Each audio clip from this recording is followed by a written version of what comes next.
My flight from London was cancelled, so I came home 2 days early. I expected a quiet house.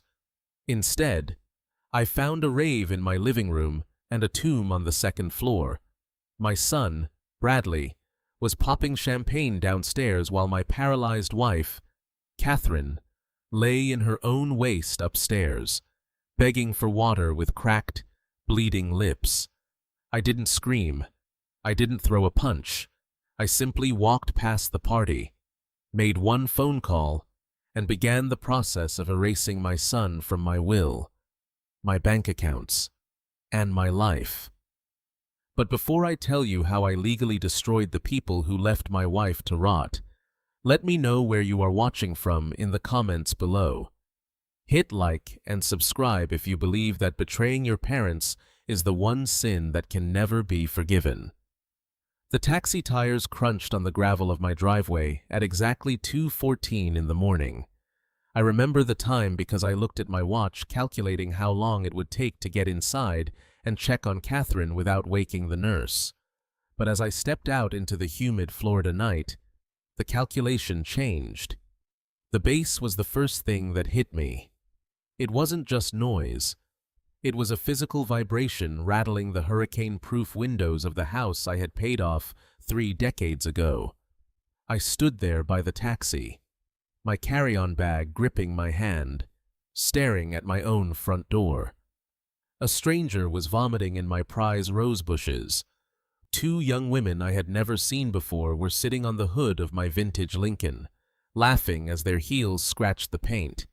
The air smelled of cheap marijuana and spilled vodka. This was not the home I had left 5 days ago. I had traveled to Europe to liquidate some old assets, a final push to secure the best possible 24-hour care for Catherine. I had left my son Bradley in charge. I paid the driver and walked toward the front door. I didn't run. I didn't shout. I moved with the same cold precision that had served me well as a logistics CEO for 40 years. I stepped over a red plastic cup crushed into the walkway. I bypassed the vomiting stranger without a glance. I pushed open the front door, and the wall of sound was deafening. My living room, the sanctuary where Catherine and I used to read by the fire, was unrecognizable. There were at least 50 people inside. The furniture was pushed against the walls. My Persian rug, a gift from a business partner in Thrawn 20 years ago, was stained with dark, sticky puddles. But it wasn't the property damage that made my blood run cold. It was the realization of time. To organize a party of this magnitude, to destroy a home this thoroughly takes time. This wasn't a spontaneous gathering. This was a takeover. I scanned the room for Bradley or his wife Megan. I didn't see them. I saw a man doing lines of white powder off my dining table. I saw a couple making out on the sofa where Catherine used to sit before the stroke took her mobility. I felt a tap on my shoulder. A young man, barely 20, with glazed eyes and a beer in his hand, grinned at me. "Who are you? Grandpa?" "The nursing home is down the street." I didn't answer. I didn't blink. I simply sidestepped him and headed for the stairs. My internal alarm was ringing so loud it drowned out the music. If this was happening downstairs, what was happening upstairs? I climbed the steps, my hand sliding up the banister. It felt sticky. The hallway on the second floor was darker, the music slightly muffled, but still thumping through the floorboards. I walked past my office. The door was closed. I walked past the guest room. I stopped in front of the master bedroom, Catherine's room. I reached for the handle. It was locked. Why was it locked? This was a room for a woman who could not move the left side of her body, a woman who could not speak more than guttural sounds, a woman who needed checking every 2 hours. Why was the door locked from the outside? I rattled the handle. Locked tight. I didn't hesitate. I stepped back and kicked the door right next to the lock. I am 71 years old, but adrenaline is a powerful fuel. The wood splintered on the second kick. The door swung open. The smell hit me before the sight. It was a thick, heavy stench of ammonia, concentrated urine, and something sweet and rotting. It was the smell of neglect. I fumbled for the light switch. The overhead chandelier flickered on. The room was hot, stiflingly hot. The air conditioning vent had been taped shut with duct tape, and there in the center of the king-sized bed was my wife. Catherine was curled into a fetal position on the far side of the mattress. Her beautiful silver hair was matted with sweat and grime. Her nightgown was hiked up, revealing legs that looked like sticks wrapped in parchment paper. "Catherine," I whispered. I rushed to the bedside. Her eyes were open, but they were rolled back, staring at the ceiling with a glassy, unseeing terror. Her lips were cracked open, bleeding fissures running deep into the tissue. I touched her arm. Her skin didn't bounce back. It stayed tented, a sign of severe life-threatening dehydration. She was burning up. I looked at the bedside table. There was a glass of water there. It was full, but it was placed on the far corner of the nightstand, at least 3 feet away from her functioning right hand. It had been placed there tauntingly or carelessly, completely out of reach. Dust had settled on the surface of the water. She hadn't drunk in days. I fell to my knees beside her. "Catherine, it's me. It's Gerald. I'm here." She made a sound, a dry, rasping rattle from her throat. Her good hand twitched, reaching out blindly. I grabbed it. Her fingers were like ice despite the heat of the room. Panic threatened to choke me, but I shoved it down. Panic kills. Action saves. I checked her airway. Clear. I checked her pulse. 3, rapid weak. She was in hypoalmic shock. I pulled my phone from my pocket. My fingers were steady as I dialed 911. "What is your emergency? I need an ambulance immediately." 412 Oakwood Drive. 70-year-old female. Severe dehydration. Possible sepsis. Unresponsive but breathing. "Is there a danger at the scene?" "Yes," I said, looking at the bruise forming on Catherine's wrist. A bruise that looked remarkably like a fingerprint. "There is a predator in the house." I hung up. I didn't run to the bathroom to get water. If her swallowing reflex was gone, water could choke her. I found a sponge on the medical cart. Megan kept in the corner. It was bone dry. I poured a little water from the dusty glass onto it and gently dabbed Catherine's cracked lips. She tried to suck on the sponge, a desperate animalistic reflex. Tears blurred my vision. My sophisticated, brilliant wife reduced to this. I heard footsteps pounding up the stairs. Heavy, stumbling footsteps. The door I had kicked in banged against the wall. "Dad." I turned slowly. Bradley stood in the doorway. He was wearing a silk shirt unbuttoned to his navel, sweat glistening on his chest. His pupils were dilated. He swayed slightly, holding the doorframe for support. Behind him was Megan, my daughter-in-law, the registered nurse. The woman I paid $8,000 a month to manage Catherine's care because I didn't trust strangers. She was wearing a sequined dress that I recognized. It belonged to Catherine. It was a dress from the 8S, vintage and expensive. She had raided my wife's closet. "What the hell are you doing here?" Bradley slurred, blinking rapidly. "You weren't supposed to be back until Thursday." I didn't stand up. I stayed kneeling beside Catherine, holding her hand.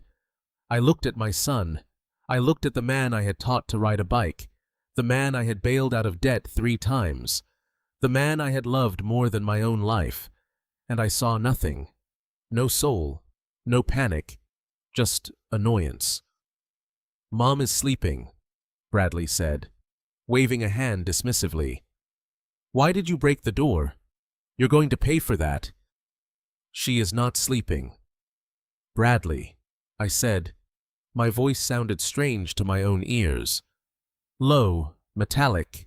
She is dying. Megan pushed past him, stumbling on her high heels. Oh, stop being dramatic. Gerald. She rolled her eyes. I gave her water just a few hours ago. She probably just spilled it. You know how she gets. She's clumsy. She makes a mess on purpose to get attention. I looked at the water glass. The dust on the surface told a different story. I looked at the bed sheets. They were stained yellow and brown. The stains were dry. A few hours ago. I asked. Yes. Megan snapped. God, you ruin everything.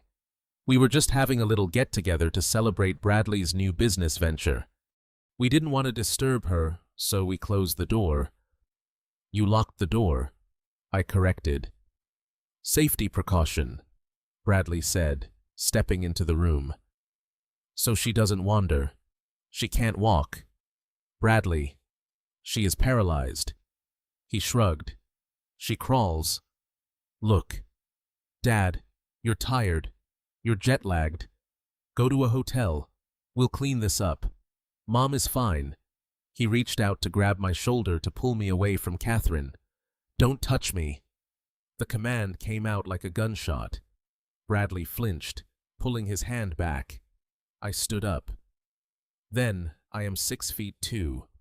I have shrunk a little with age, but I still towered over my son. I looked him in the eye, and for the first time in his life, he looked afraid. Not ashamed. Afraid. I pointed to the corner of the room up near the ceiling. What happened to the camera? Bradley? There was a small security camera mounted there. I had installed it 6 months ago.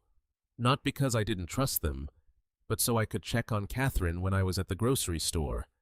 A piece of black electrical tape was pasted over the lens. Megan crossed her arms. I covered it. I need privacy when I'm changing her. I'm a professional, Gerald. I don't need you spying on me like some creep. You haven't changed her in days. I said the bed sores on her hips will prove that. The chemical burns from the urine will prove that. And the blood test that the hospital is going to run in about 20 minutes will prove exactly how long she has gone without fluids. Hospital Bradley's face went pale. No. No hospital. Dad, listen. If you call an ambulance, they're going to ask questions. They're going to think we abused her. You did abuse her. No, we didn't. It's just a misunderstanding. If the police come, it's going to look bad for you, too. Dad, you're the primary caregiver. You left her. You went to Europe. They'll say you abandoned her. I stared at him. He was threatening me. My wife was lying unconscious on the bed, and his first instinct was blackmail. Let them come, I said. Sirens wailed in the distance, getting louder. The music downstairs cut off abruptly. The partygoers were fleeing. Bradley ran to the window. The lights of the ambulance were flashing against the trees. You old fool, he hissed. He turned to me, his face twisting into a mask of pure ugliness. You just destroyed this family. The family was destroyed the moment you decided my wife was an inconvenience. I said. Megan grabbed Bradley's arm. Brad, stop. We need to get our story straight right now. She turned to me, her eyes narrowing. She wasn't drunk anymore. She was calculating. Listen to me. Gerald, I am a nurse. I know how to chart. I have documentation downstairs that says she was refusing fluids. I have notes that say she was being combative. If you push this, I will testify that you were the one who instructed us to withhold care. I will say you wanted her dead to marry a younger woman. Who are they going to believe? The grieving son and the registered nurse, or the husband who flew to Paris while his wife was sick? I looked at her. I realized then that I wasn't dealing with laziness or incompetence. I was dealing with malice. This wasn't an accident. This was a slow-motion murder. I didn't argue. I didn't defend myself. I knew that arguing with a liar only gives them time to refine their lies. Get out of my way. I said. The paramedics rushed up the stairs carrying the stretcher and the trauma bag. They pushed past Bradley and Megan as if they were furniture. "Sir, what's the situation?" the lead paramedic asked, kneeling beside Catherine. "I found her like this 10 minutes ago," I said clearly. "I have been away for 5 days. My son and his wife were the sole caregivers. She is unresponsive." The paramedic checked Catherine's vitals. His face tightened. "We need to go now. Her BP is 60/40. She's crashing." They lifted her onto the stretcher, her head lulled to the side, limp. As they hurried her out of the room, I followed close behind. Bradley tried to block my path in the hallway. "Dad, wait. I can explain." I stopped. I leaned in close to his ear, smelling the stale champagne on his breath. "You have nothing to explain to me, Bradley, but you will have a lot to explain to the district attorney." I walked past him down the stairs through the wreckage of my living room and out into the night. I climbed into the back of the ambulance just as the doors slammed shut. As we sped away, I held Catherine's hand. I looked at the paramedic working frantically to find a vein in her dehydrated arm. "Is she going to make it?" I asked. The paramedic looked at me. He didn't lie. "I don't know, sir. This is severe neglect." I closed my eyes. The image of the taped-over camera burned in my mind, the image of the water glass just out of reach. I didn't cry. The time for crying was over. I felt a cold, hard knot form in my stomach. It was a sensation I hadn't felt since my days in the boardroom during a hostile takeover. It was the feeling of absolute clarity. They thought I was just a tired old man. They thought I would be scared of their threats. They thought they could kill Catherine and I would just fade away. They were wrong. I wasn't just going to save my wife. I was going to dismantle their lives brick by brick, dollar by dollar, and I was going to start the moment we reached the hospital. The ambulance arrived at Mercy General's emergency bay in 6 minutes. I watched them wheel Catherine into Trauma Room 1. I wasn't allowed to follow. I sat in the waiting room. The fluorescent lights buzzed. The plastic chair was hard. I took a deep breath and pulled out my phone. I didn't call my son. I didn't call my friends. I called Leonard Katz. Leonard is the kind of lawyer you hire when you don't want a settlement. You hire Leonard when you want to salt the earth. It was 3 a.m. He answered on the second ring. "Gerald, is everything all right?" "No." "Leonard, I need you to meet me at Mercy General. Bring a notary." "And Leonard?" "Yes. Bring the file on the irrevocable trust, the one we set up 5 years ago. It's time to activate the morality clause." Leonard was silent for a second. "Bradley?" he asked. I looked at the doors of the trauma room. "Bradley is dead to me," I said. "I just need to make it official." I hung up the phone and waited for the doctor. The war had begun. 40 minutes later, a young doctor with tired eyes came out. He looked for me. "Mr. Thompson." I stood up. "Yes." He took off his glasses and rubbed the bridge of his nose. "Your wife is stable for now. We have her on IV fluids and broad-spectrum antibiotics. But I need to be honest with you. Please. Her sodium levels are critical. Her kidneys are shutting down. She has stage 3 decubitus ulcers on her sacrum and heels. Those don't happen overnight. And Mr. Thompson, we found high levels of sedative in her blood. Benzodiazepines." I froze. Catherine wasn't prescribed sedatives. They interacted dangerously with her stroke medication. She doesn't take sedatives. I said. The doctor nodded grimly. I suspected as much. Someone was drugging her, likely to keep her quiet, to keep her from asking for water. We are required by law to report this to Adult Protective Services. I looked the doctor in the eye. Do it, I said. And doctor, I want a full toxicology screen. I want every bruise photographed and documented. I want a paper trail that leads straight to hell. The doctor looked surprised by my intensity, but he nodded. We will do everything necessary. Just then, the automatic doors of the ER slid open. Bradley and Megan walked in. They had changed clothes. Bradley was wearing a polo shirt and slacks. Megan was in scrubs trying to look the part of the concerned professional. They spotted me and rushed over, putting on their best masks of concern. Dad, how is she? Is she okay? Bradley asked loud enough for the nurses to hear. I looked at them. I saw the monsters beneath the skin. I decided then and there to play their game. I wouldn't scream. I wouldn't fight. Not yet. I needed them to feel safe. I needed them to think they had gotten away with it. I slumped my shoulders. I let my face fall into an expression of exhaustion and defeat. She's alive, I whispered. But the doctor says she's very confused. She might not make it. I saw the flash of relief in Megan's eyes. It was quick, but it was there. Oh, thank God she's alive, Megan said, hugging me.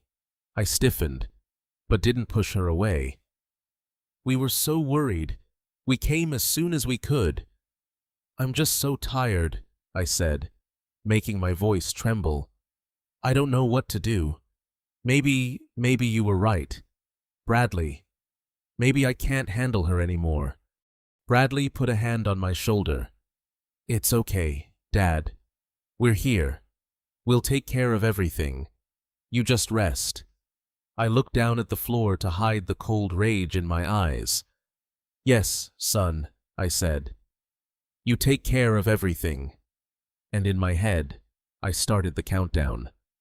They had 48 hours before their world collapsed. But first, I had to go back to the house. I had to see what else they were hiding. I'm going home to get some sleep.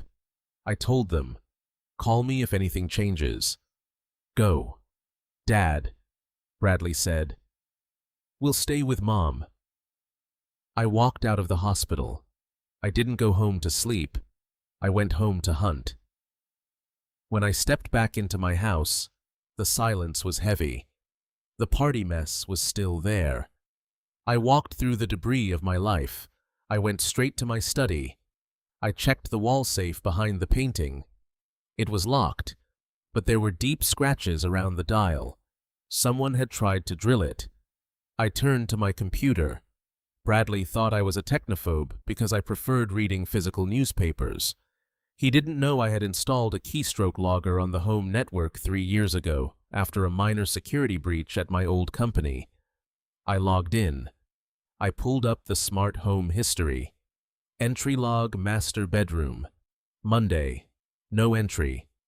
Tuesday, no entry. Wednesday, no entry. They hadn't entered her room for 3 days. Then I checked the GPS history of the family car, which was linked to my account. Monday through Wednesday, Miami Beach, the Ritz-Carlton. They hadn't been home. They had locked my paralyzed wife in a room, taped the vents, drugged her so she wouldn't scream, and gone to Miami to party. They came back tonight only because the neighbors complained about the noise from the house party they threw the moment they returned. I sat back in my chair. The evidence was irrefutable. It wasn't negligence. It was torture. My phone buzzed. A notification from my bank. Transaction declined. Mercy General Hospital. Amount $500. Insufficient funds. I frowned. That account had over $200,000 in it. It was the emergency medical fund. I logged into my bank app, balance $14.50. I scrolled through the transaction history. A series of transfers all done in the last 48 hours, all transferred to a crypto exchange account. I realized then why Bradley was so desperate to act the loving son at the hospital. He wasn't just hiding abuse. He was hiding theft. He had cleaned me out. I put the phone down. I looked at the empty safe. I looked at the scratch marks. They wanted a war. They had one. I stood up and walked to the window, looking out at the dark street. Tomorrow, I would visit the bank. Then, I would visit the police. But first, I had a meeting with Leonard. I touched the pocket where I kept my pen. It was a Mont Blanc, a gift from Catherine. I was going to sign their warrant, not with a gun, but with a pen. The sun was just starting to rise over Florida, painting the sky in blood red. It was fitting. I am Gerald Thompson, and I am about to show my son that the man who built an empire doesn't crumble because of a few traitors. He rebuilds, and he buries the rubble. The fluorescent lights of the Mercy General Emergency Room hummed with a frequency that seemed designed to induce migraines. I sat in a plastic chair that dug into my spine, my eyes fixed on the double doors where they had taken Catherine. The clock on the wall ticked with agonizing slowness. Every second that passed was a second my wife fought a battle she should never have had to fight. Bradley and Megan sat across from me. They had positioned themselves under a vent, perhaps hoping the cold air would sober them up completely. Bradley had his head in his hands, his shoulders shaking in a rhythm that suggested weeping. But when he looked up to check if anyone was watching, his eyes were dry. It was a performance, a rehearsal for the funeral. He was undoubtedly already planning. Megan was scrolling through her phone, her thumb moving rapidly. She was likely deleting photos from the party, scrubbing her social media, erasing the evidence of their joy. While my wife lay dying, I did not speak to them. I did not look at them. I reached into my jacket pocket and felt the cold metal of my phone. I pressed the record button on the voice memo app.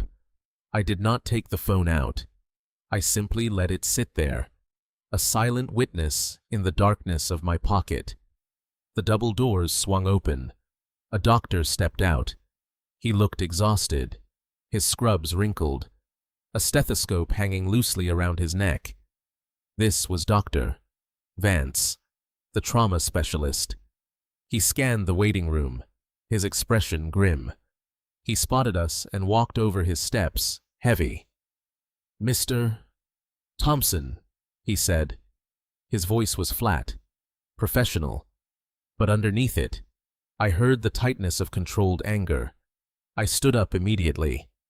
Bradley jumped up a second later, rushing to stand in front of me, blocking my path to the doctor. "Doctor, how is she? Is she okay? Please tell me she's okay." Bradley's voice cracked. It was a perfect pitch of desperate filial piety. "Doctor." Vance didn't look at Bradley. He looked at me. He saw the man standing silently in the back, the man who had called 911. "She is critical," the doctor said. "We have stabilized her heart rate, but her blood work just came back from the lab. The results are disturbing." "Disturbing?" Megan asked, stepping up beside Bradley. She put a hand on her husband's back, playing the supportive wife. "What do you mean?" The doctor flipped open a metal chart. Her sodium levels are 170. Normal is 135 to 145. Levels this high are not just dehydration. They indicate she has not had a drop of fluid in at least 72 hours. Her blood has thickened to the point where her heart is struggling to pump it. Her kidneys are in acute failure. Her creatinine is through the roof. He paused, letting the numbers hang in the air like an accusation. 72 hours, the doctor repeated, looking directly at Bradley. "That is 3 days. 3 days without water in a climate-controlled house. How does that happen?" Bradley let out a strangled sob. He grabbed Megan's hand. "Oh God, she must have been refusing to drink. We tried, doctor. We tried so hard. She just kept spitting it out. She gets confused. She thinks we're trying to poison her. It's the dementia. I stood like a statue. My phone recorded every lie. Catherine did not have dementia. She had a stroke. Her mind was sharp as a tack trapped inside a body that wouldn't obey her. She would never refuse water. She loved water. She used to drink 3 liters a day before the stroke. Megan nodded vigorously, her eyes widening and feigned innocence. Yes, exactly. I'm a nurse doctor. I tried to use a syringe to get fluids into her, but she clamped her mouth shut. I didn't want to force her. I didn't want to choke her. We thought she was just having a bad day. We didn't realize it was this severe. The doctor narrowed his eyes. You are a nurse. Yes, Megan said. Then you should know that skin tore like hers doesn't happen in a day. You should know that her urine output would have been 0. Did you not check her catheter? Megan faltered. She blinked. Well, I changed it yesterday. There was urine then. That is medically impossible. Doctor, Vance said coldly, her bladder is empty and has been for some time. There are crystallizations in the catheter tube that suggest it hasn't been changed in a week. Silence descended on the group. Bradley looked at Megan. Megan looked at the floor. But that is not my primary concern. Doctor, Vance continued. His voice dropped an octave, becoming dangerous. He turned the page of the chart. While we were inserting the IV lines, we noticed bruising. Extensive bruising. My heart hammered against my ribs. I stepped forward, pushing past Bradley, where I asked. The doctor looked at me on her upper arms and on her wrists. They are wraparound bruises, the kind that occur when someone is restrained or held down with significant force. Bradley's face drained of color. He looked like a ghost. Restrained. He squeaked. We never restrained her. Why would we? She can't move. That is the question, isn't it? Doctor, Vance said. Why would you need to restrain a paralyzed woman unless she was trying to crawl to get water? Unless she was trying to escape?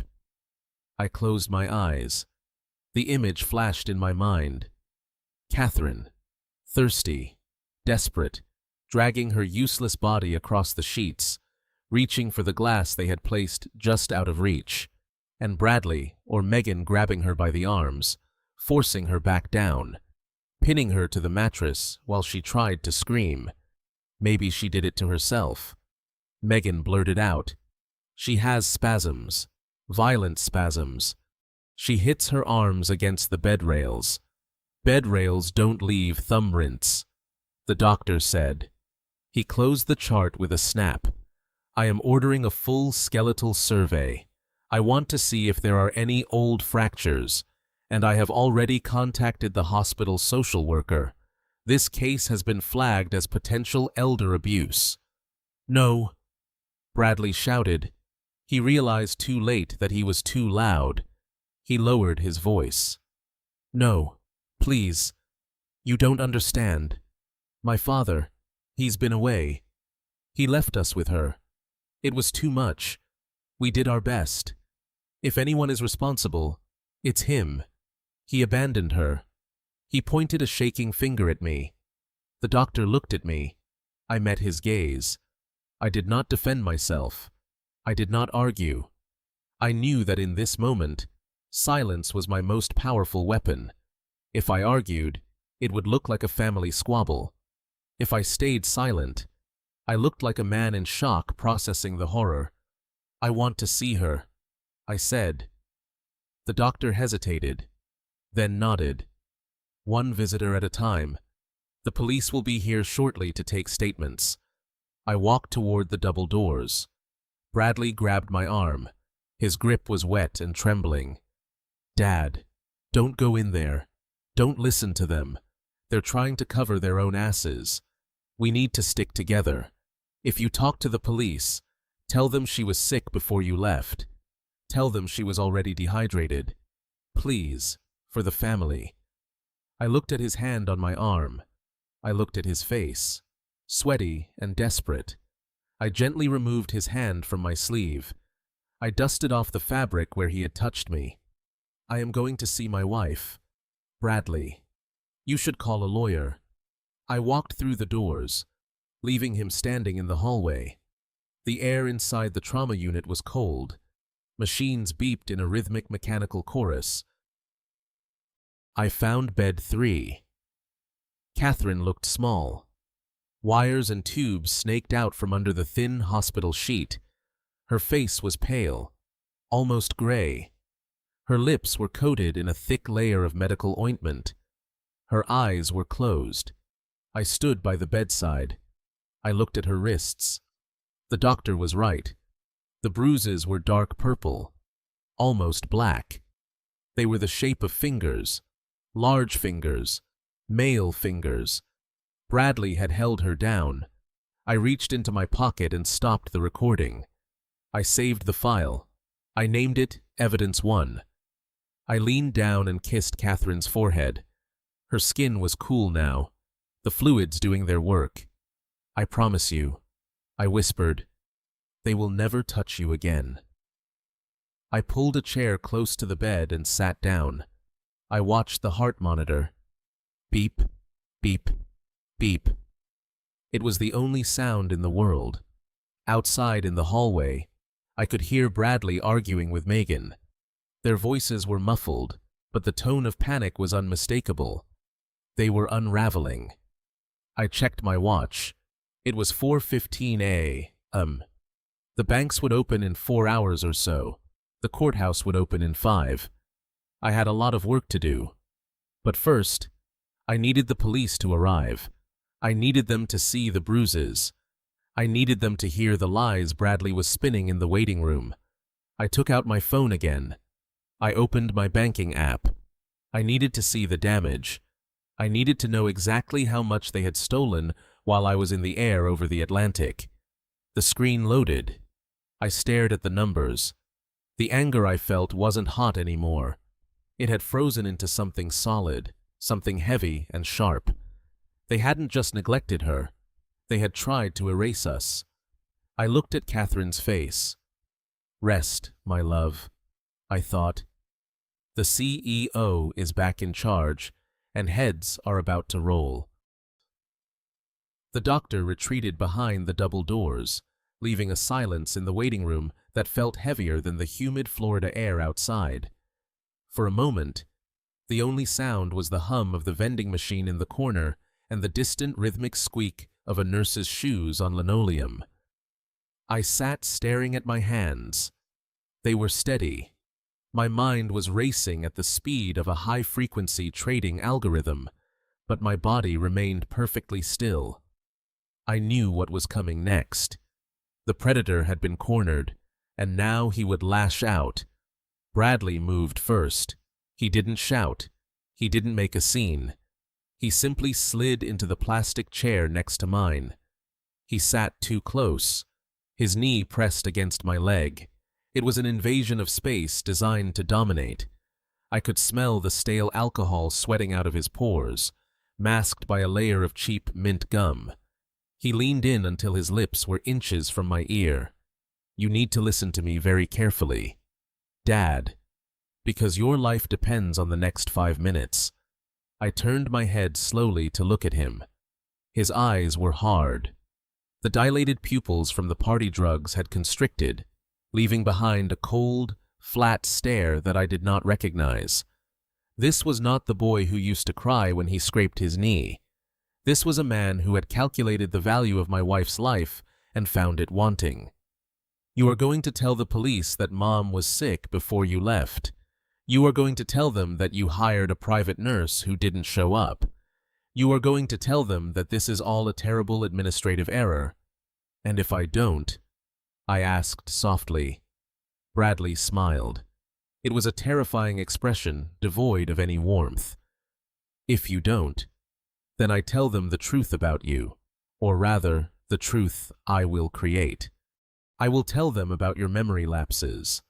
I will tell them how you leave the stove on, how you get lost driving to the grocery store, how you sometimes forget who Mom is.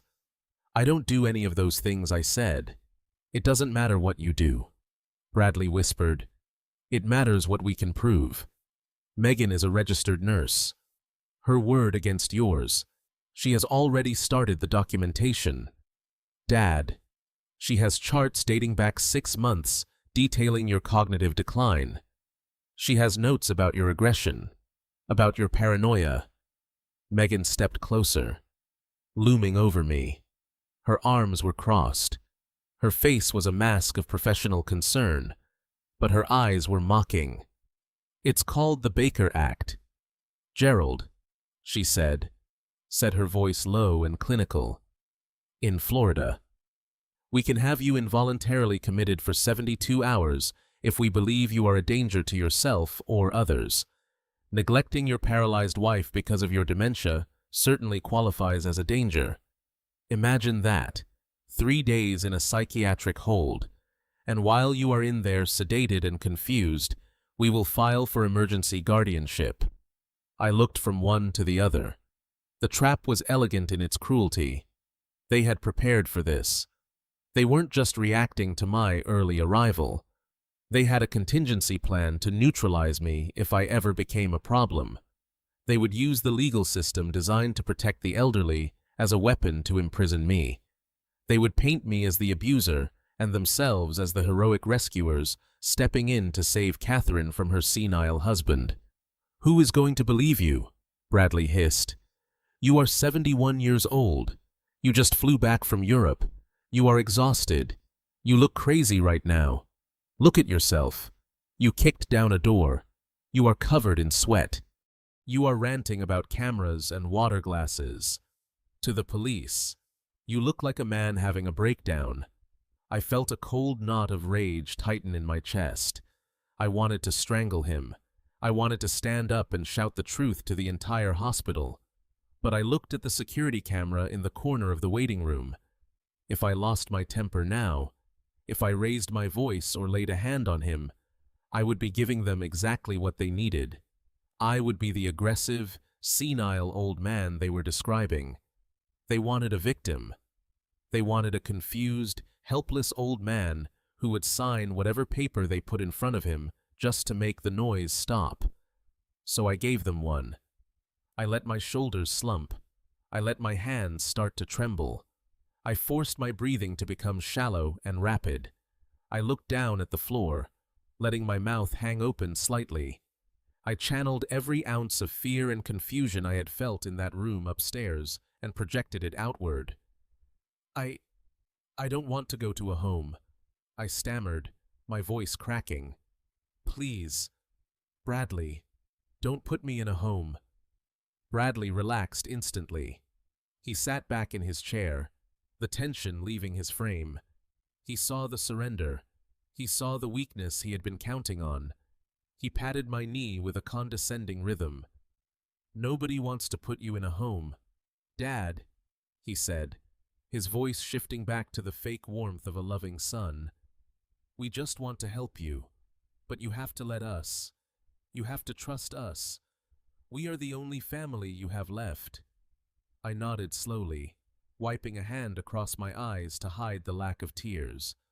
I'm just so tired, I whispered. I don't know what happened. I thought I left everything organized. Maybe I am getting confused. Exactly, Megan said, her voice dripping with false sympathy. It happens. Gerald, stress makes it worse. You just need to rest. We will handle the doctors. We will handle the police. You just nod and agree. Can you do that? I nodded again. Yes. Yes. I can do that. Just don't let them take me away. We won't let them take you, Bradley promised. As long as you cooperate. As long as you sign the papers we need to manage things for you. It's too much for you now. The bills, the house, Mom's care. We'll take that burden off your shoulders. He stood up and offered me his hand. I looked at it. It was the hand that had held my wife down while she screamed. It was the hand that had stolen my money. I took it. His grip was firm, victorious. "Good," Bradley said. "Now sit here. The police are coming. Let me do the talking. You just look sad and confused." I watched him walk toward the entrance of the ER, straightening his shirt, checking his hair in the reflection of the glass doors. He looked confident. He looked like a man who had just closed the biggest deal of his life. He thought he had won. He thought he had broken me. He didn't know that the hand he had just shaken was the hand that would sign his warrant. He didn't know that by threatening to put me in a home, he had just given me the moral clearance to destroy him completely. He had shown me his hand. He had shown me that there was no line he wouldn't cross. I sat back in the hard plastic chair and waited for the police. I would play the part.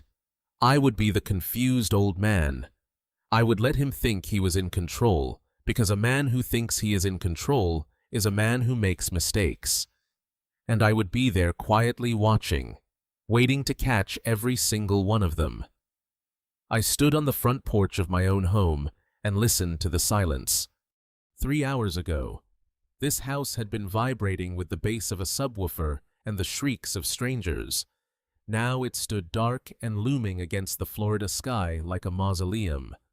The police had cleared the partygoers. The ambulance had taken my wife. Bradley and Megan were at the hospital spinning their web of lies to the doctors. I was alone. I unlocked the front door and stepped inside.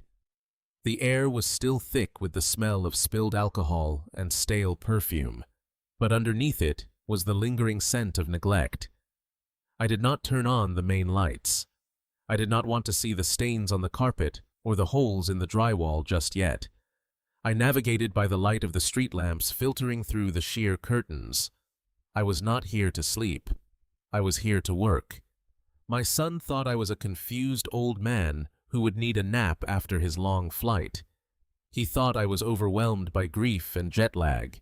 He did not know that grief is a luxury I could not afford, and exhaustion is a state of mind I had learned to suppress decades ago during hostile takeovers and union strikes. I was on a mission. I was a forensic accountant in a crime scene, and the crime was the murder of my life. I walked to the kitchen island. It was covered in debris. Red plastic cups half filled with warm beer. Pizza boxes grease-stained and open. A mountain of empty liquor bottles. I pulled a box of heavy-duty trash bags from under the sink. I did not start cleaning to tidy up. I started cleaning to catalog the evidence. I picked up a bottle of champagne from the counter. It was not the cheap sparkling wine teenagers drink. It was a bottle of Dom Perignon Vintage 2012. I recognized the label because I had bought a case of it for my retirement party 5 years ago. I had kept it in the wine cellar in the basement, intended for anniversaries and special milestones. They had cracked it open for a Tuesday night rave while my wife lay dying of thirst upstairs. I placed the empty bottle into a separate bag. I would not throw this away. This was Exhibit A. I moved around the kitchen island. My foot crunched on something paper. I looked down. It was a receipt crumpled into a ball. I smoothed it out on the granite countertop. It was from a high-end catering company in downtown Miami. Caviar, truffles, imported cheese. The date was yesterday. The total was $4,000. The signature at the bottom was a scroll I recognized instantly.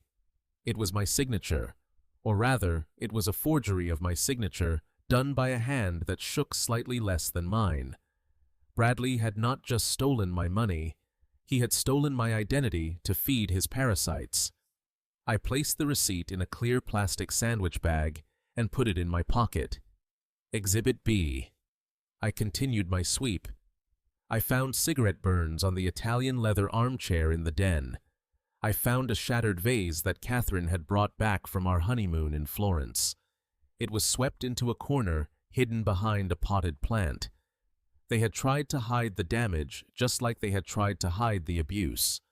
I took photos of everything with my phone.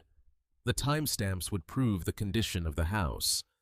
The chaos downstairs was the perfect counterpoint to the horror upstairs. It proved priorities. They had time to buy truffles. They had time to invite 50 people. They did not have time to pour a glass of water. I left the kitchen and walked down the hallway to my study. This room was my sanctuary. It was where I kept the records of 40 years of business. It was where I kept the family trust documents. I had locked the heavy oak door before I left for Europe. The door was now unlocked. The wood around the latch was splintered. They had used a crowbar or a heavy screwdriver to force it open. I stepped inside and turned on the desk lamp. The room had been tossed. Papers were strewn across the floor. File cabinets were pulled open, their contents hanging out like entrails. They had been looking for something specific. They were looking for the deed to the house. They were looking for the access codes to the offshore accounts. I walked behind my desk to the large oil painting of a ship at sea. It hung crookedly. I swung it open. Behind it was the wall safe. I stared at the steel face of the safe. It was scarred. Deep gouges ran across the metal where someone had taken a power drill to the locking mechanism. There were hammer marks on the dial. They had tried to brute force their way in. They had failed. The safe was rated to withstand a diamond-tipped drill for an hour. Bradley clearly lacked the patience or the tools.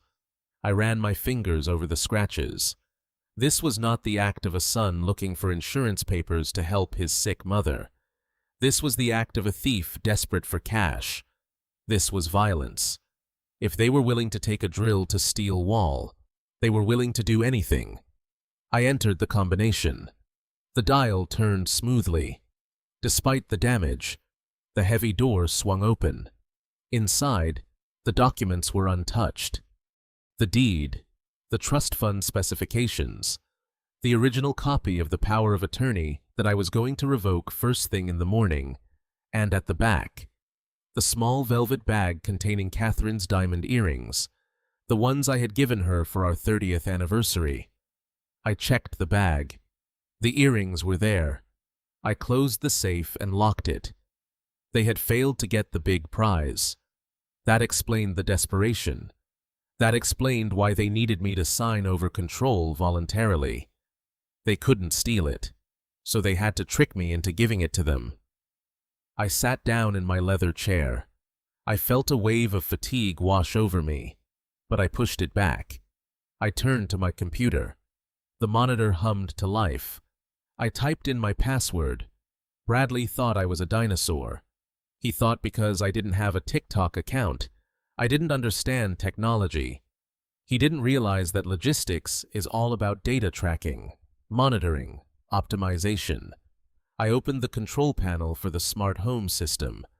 I had installed it 2 years ago when Catherine first had her stroke. It controlled the lights, the locks, the thermostat, and the security cameras. It also kept a detailed log of every event, every door opening, every motion detected. I navigated to the history logs for the past 5 days. I started with the front door, smart lock. Monday, 8 a.m. Door locked. Monday, 8:05 a.m. Garage door opened. Car exited. Garage door closed. I scrolled down. Monday, no further activity. Tuesday, no activity. Wednesday, no activity. The house had been sealed tight.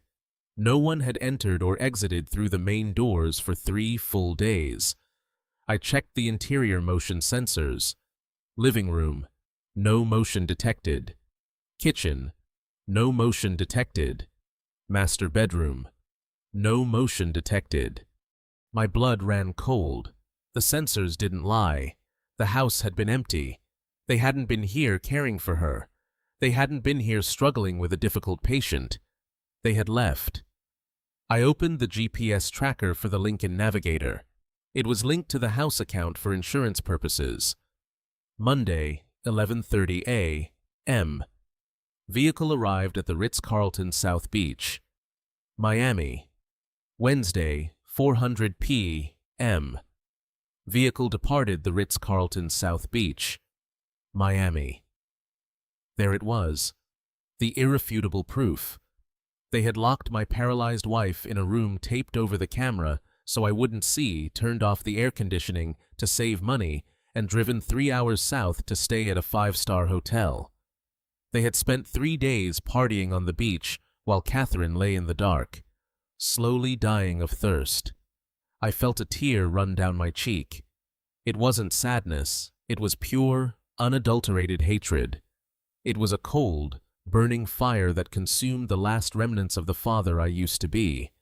I printed the logs, the printer word in the quiet room, spitting out the timeline of their cruelty. I printed the GPS map. I printed the security log showing the exact moment the camera in Catherine's room was covered. It was Monday morning right before they left. It was premeditated. It wasn't an accident. It wasn't negligence. It was a calculated decision to abandon her. I gathered the papers into a neat stack. I placed the plastic bag with the receipt on top of them. I added the photos of the damage. I sat there in the dim light of my off phallus, surrounded by the wreckage of my trust. I thought about the boy I had adopted. I thought about the days I spent teaching him to play baseball. I thought about the college tuition I paid, the cars I bought, the weddings I financed. I had created a monster. I had fed him and clothed him and protected him from the consequences of his own mediocrity, and in return, he had tried to kill the only thing I loved. My phone buzzed on the desk. It was a text from Bradley. "Hey Dad, just checking in. Hope you're sleeping. Don't worry about anything. We are handling the doctors. Love you." I looked at the message. Love you. 2 words that used to mean the world to me. Now they looked like a threat. I did not reply. I turned off the phone. I opened the bottom drawer of my desk. I pulled out a fresh manila folder. I picked up my pen. On the tab of the folder, I wrote 1 word in block capital letters. Evidence. I placed the stack of papers inside. I stood up and walked to the window. The sky was beginning to lighten. The birds were starting to sing, oblivious to the tragedy within these walls. I had the evidence. I had the motive. I had the means. Now, I needed the executioner. I checked my watch. 6:00. Leonard would be waking up. The bank manager would be getting his coffee. The detective shift change would be happening at the precinct. I went to the bathroom attached to my office. I splashed cold water on my face. I looked in the mirror. The man staring back at me was old. His eyes were rimmed with red. His skin was gray, but his jaw was set. I shaved. I dressed in a fresh suit. I tied my tie with precise mechanical movements. I polished my shoes. I was not going to look like a victim. I was going to look like a man in charge. I walked out of the house, leaving the mess exactly as it was. I wanted the police to see it. I wanted the jury to see it. I wanted the world to smell the stench of their party. I got into my second car, a small sedan I kept for errands. I backed out of the driveway. I took one last look at the window of Catherine's room. "Hold on, Katie," I whispered. "I'm coming for them." I put the car in drive and headed toward the city. The sun was rising, and with it the reckoning. The night of lies was over. The day of judgment had begun. I parked my sedan in the reserved lot of First National Bank. The sun was fully up now, casting long, hard shadows across the pavement. I needed coffee. My head was throbbing from the lack of sleep and the adrenaline crash. I walked into the small cafe next to the bank branch. I ordered a black coffee and a bagel. I didn't want to eat, but I knew I needed fuel. I reached into my wallet and pulled out my platinum debit card. It was a heavy card, the kind that usually commands respect. I tapped it on the reader. A sharp beep followed. The barista, a young girl with purple hair, looked at the screen, and frowned. "It didn't go through," she said. I felt a flush of heat rise up my neck. "Try it again," I said. "It's a chip error." She inserted the chip. Another beep. Declined. Insufficient funds. There were people in line behind me. I could feel their eyes on my back. I was Gerald Thompson. I had been a captain of industry. I had tipped waiters with $100 bills. And now, I couldn't buy a $3 coffee. I pulled out my backup credit card, the one with the $50,000 limit. Declined. I pulled out the emergency cash card I kept hidden in the lining of my wallet. Declined. I looked at the barista. She looked at me with pity. It was that look that broke me. Not anger. Pity. She thought I was just another broke old man living beyond his means. "It's on the house, sweetie," she said, sliding the coffee toward me. "Don't worry about it." I left the bagel. I took the coffee. I walked out of the shop with my head high, but inside, I was burning. Bradley hadn't just stolen my money. He had stolen my dignity. He had reduced me to a charity case. I walked straight into the bank. The air conditioning was freezing. I walked past the teller's line and went straight to the glass office at the back. "Mr. Henderson." The branch manager looked up. He saw me and his face went pale. He stood up so fast his chair rolled back and hit the wall. "Mr. Thompson," he said, smoothing his tie. I didn't expect to see you." I walked in and closed the door behind me. I sat down. "Print them," I said. "Mr.?" Henderson didn't ask what he knew. He sat down and typed furiously. The printer in the corner whirred. He handed me a stack of papers. They were still warm. I looked at the balance on my primary checking account. 0. I looked at the savings account. 0. I looked at the investment liquidity account. Negative. Overdrawn. $214,000. Gone. In 48 hours. I flipped through the transaction logs. It was a massacre. It wasn't just one big transfer. It was death by 1,000 cuts. A $5,000 transfer to a crypto wallet. A $10,000 payment to an online casino based in Malta. A $20,000 wire transfer to an account named simply Viper LLC. I looked up at Henderson. "How did this happen?" I asked. My voice was calm, but it was the calm before a hurricane. "These transfers trigger fraud alerts. I have two-factor authentication. I have daily limits." Henderson swallowed hard. We did flag them, Mr. Thompson. We sent verification requests to your mobile device. They were approved instantly via biometrics. Face ID. I froze. Face ID. My mind flashed back to Sunday afternoon, the day before my flight to Europe. I was tired. I was packing. I sat down on the recliner in the living room to rest my eyes for a moment. I must have dozed off. I remembered waking up to the feeling of someone close to me. I had opened my eyes and seen Bradley hovering over me, holding my phone. "Sorry, Dad," he had said, smiling that boyish smile. "Just checking the weather for your trip." The phone was right in front of my face. He hadn't been checking the weather. He had been unlocking my banking app. And while I slept, or in that groggy moment of waking, he had used my face to authorize a new device. He had cloned my access. He had installed the app on his own phone and linked it to my biometric profile. He had literally stolen my face. I looked back at the statement. The timestamps confirmed it. The transfers started 10 minutes after my flight took off. He knew I would be in the air. He knew I would be offline for 9 hours. By the time I landed in London, he had already moved 50,000. And then the spending spree began. I saw charges for the catering, charges for the liquor store. But then I saw other things. Things that made my stomach turn. Luxury car rental. $2,000. Rolex dealership. $12,000. VIP table at club 11,000. He wasn't just paying debts. He was celebrating. He was celebrating my absence.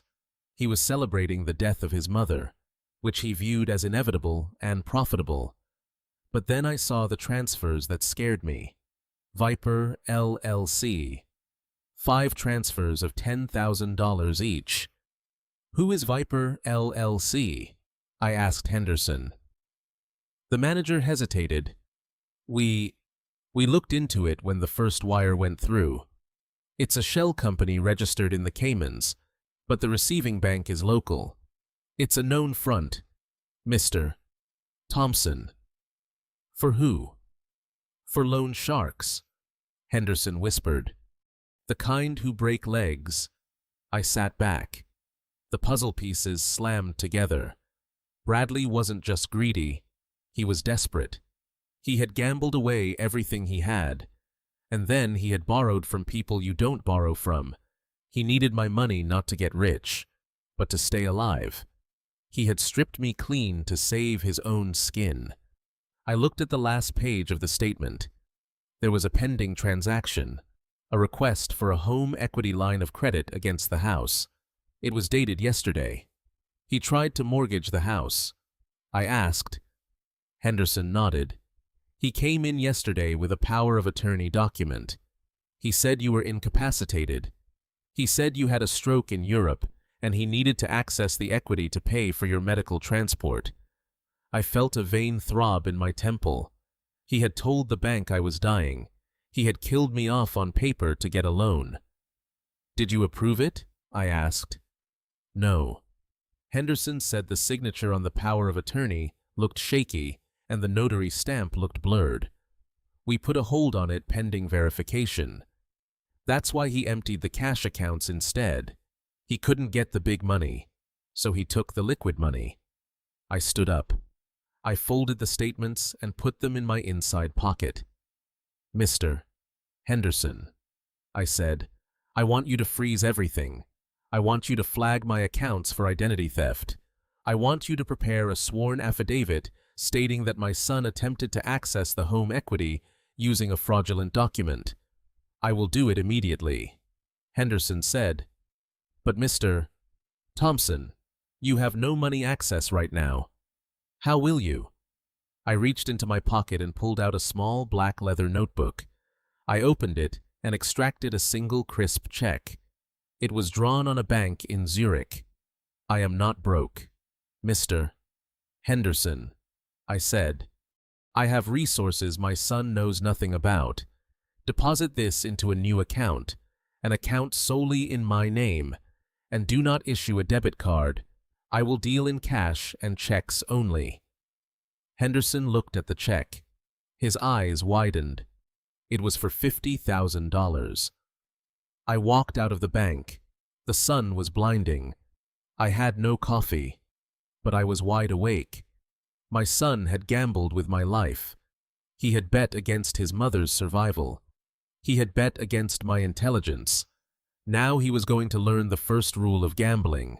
The house always wins. And I was the house. I checked my watch. My next stop was the company that supplied the private nurses. I needed to know why Megan, a registered nurse, was the only one caring for my wife when I was paying $8,000 a month for professional help. I had a feeling the answer was going to be another nail in Bradley's coffin. I got into my car and slammed the door. The hunt continued. I drove to the offices of Guardian Care with the air conditioning blasting against the sweat on my forehead. It was a nondescript brick building on the edge of the medical district, the kind of place that smelled of antiseptic and stale coffee. I had chosen them 2 years ago because they were the most expensive, the most reputable, and they promised a level of care that money usually could not buy. I paid them $8,000 a month to ensure that a certified nursing assistant was by my wife's side 12 hours a day, 7 days a week. I walked up to the reception desk. The woman behind the counter smiled warmly. "Can I help you, sir? I am Gerald Thompson," I said. "I am here to speak with the director regarding the care of Catherine Thompson." The smile faltered slightly. "One moment, Mr. Thompson." She typed something into her computer, frowned, and then picked up the phone. A moment later, a woman in a business suit came out. "Mr. Thompson, please come back. We haven't heard from you in quite some time." I followed her into a small office. I sat down. "I want to see the shift logs for the last 2 weeks," I said. "I want to know who was assigned to my house while I was traveling." The director looked confused. She folded her hands on the desk. "Mr. Thompson, I think there is a misunderstanding. We haven't had personnel at your residence in 6 months. The room seemed to tilt." 6 months? I stared at her. "What do you mean?" "Your daughter-in-law, Megan Thompson, called us in January. She stated that as a registered nurse, she would be taking over full-time care of Mrs. Thompson to save the family money. She canceled the contract effective immediately. We sent a confirmation letter to your home address. I never saw a letter because Bradley checked the mail. I felt a coldness spread through my chest that had nothing to do with the air conditioning. She canceled the contract in January." I repeated. "Yes, sir. We were sorry to lose you as a client. We actually noted in the file that we were concerned about the level of care falling on a single family member, but Mrs. Thompson insisted. She said it was your decision." I stood up. I didn't scream. I didn't flip the desk. I simply nodded. "Thank you," I said. "Could you please print me a copy of that cancellation order and the call log recording that conversation?" Of course. I walked out of the office 10 minutes later with a piece of paper that proved my daughter-in-law was not just lazy. She was a thief. I sat in my car and did the math. $8,000 a month. 6 months. $48,000. I had still been writing the checks every month. I wrote them to cash at Bradley's request because he said it was easier to pay the agency directly if he handled the administrative side. I had handed him $48,000 to pay for care that never happened. And where did that money go? I thought about the new designer handbags I had seen Megan carrying. I thought about the spa weekends she claimed she won in contests. I thought about the brand new car she was driving, which she said was a lease special. They had monetized my wife's suffering. Every hour Catherine lay alone in her own filth was $1 in Megan's pocket. They had turned neglect into a profit margin. But I needed more than a canceled contract. A canceled contract was fraud. I needed proof of what happened inside that room during those 6 months. I needed to see the quality of care Megan claimed she was providing. I drove to a quiet park and opened my laptop. I connected to the cloud server where my home security data was stored. Bradley and Megan knew about the camera in the master bedroom. They had taped over it on Monday before leaving for Miami. But they were sloppy. They assumed the camera only recorded what it saw. They forgot that modern security cameras also record audio. And they forgot that I had installed a second smaller camera inside the smoke detector 2 years ago. A backup system. Battery-operated and completely independent of the main network. I had never checked the backup camera because I trusted them. I had been a fool. I logged into the backup system. It took a long time to load. The files were heavy. I scrolled back to January to the week the professional nurses were fired. I found a video file dated January 15th. The timestamp was 10 Huzro. I clicked play. The angle was high. Looking down from the ceiling, the room was bright. Catherine was in bed looking much healthier than she did now. Megan walked into the room. She wasn't wearing scrubs. She was wearing jeans and a t-shirt. She was holding a bowl of oatmeal. She walked to the side of the bed. She didn't say good morning. She didn't smile. "Open up," she said. Her voice was flat, bored. Catherine made a small sound. She tried to move her head. Megan sighed loudly. "I don't have all day. Catherine, eat it." She shoved the spoon into Catherine's mouth. It was too fast. Catherine choked, coughing oatmeal spilling down her chin onto the sheets. "Look at this mess." Megan snapped. She grabbed a towel and scrubbed Catherine's face hard. "Rough." Catherine winced, her eyes filling with tears.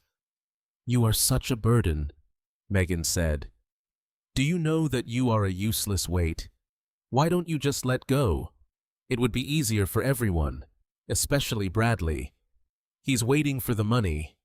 You know, we all are." I watched my hand gripping the edge of the laptop so hard my knuckles turned white. Megan finished feeding her, scraping the bowl with aggressive strokes. Then she did something that made me stop breathing.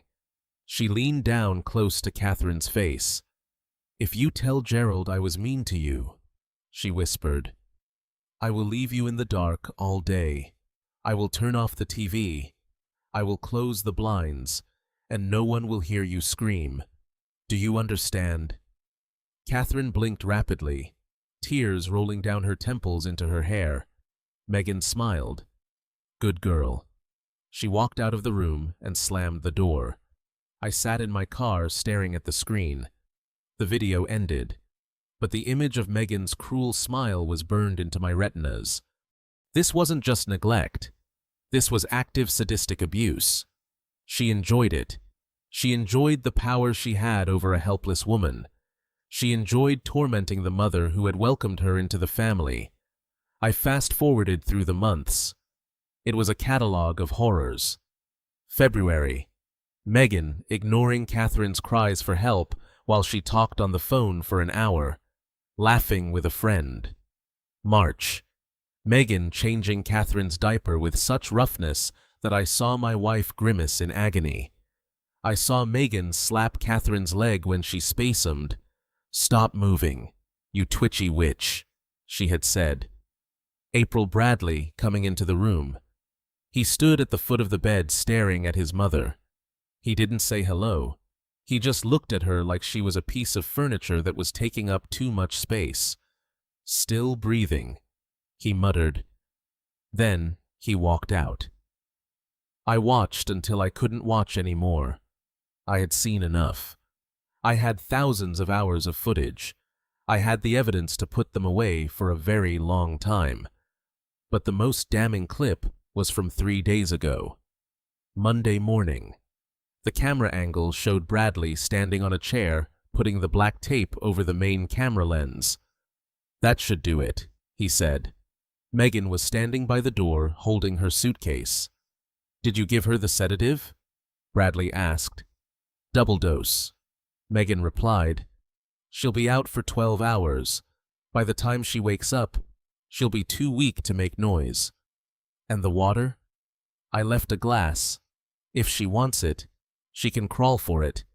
It's not my problem if she's thirsty." They laughed. They actually laughed. Then they turned off. The lights walked out and locked the door. The sound of the lock clicking shut echoed through the recording. I closed the laptop. I carefully placed it in its case. I felt a strange sense of calm settle over me. It was the calm of a man who knows exactly what he has to do. Megan wasn't a nurse. She was a monster in scrubs. She had used her medical knowledge not to heal, but to hide the evidence of her cruelty.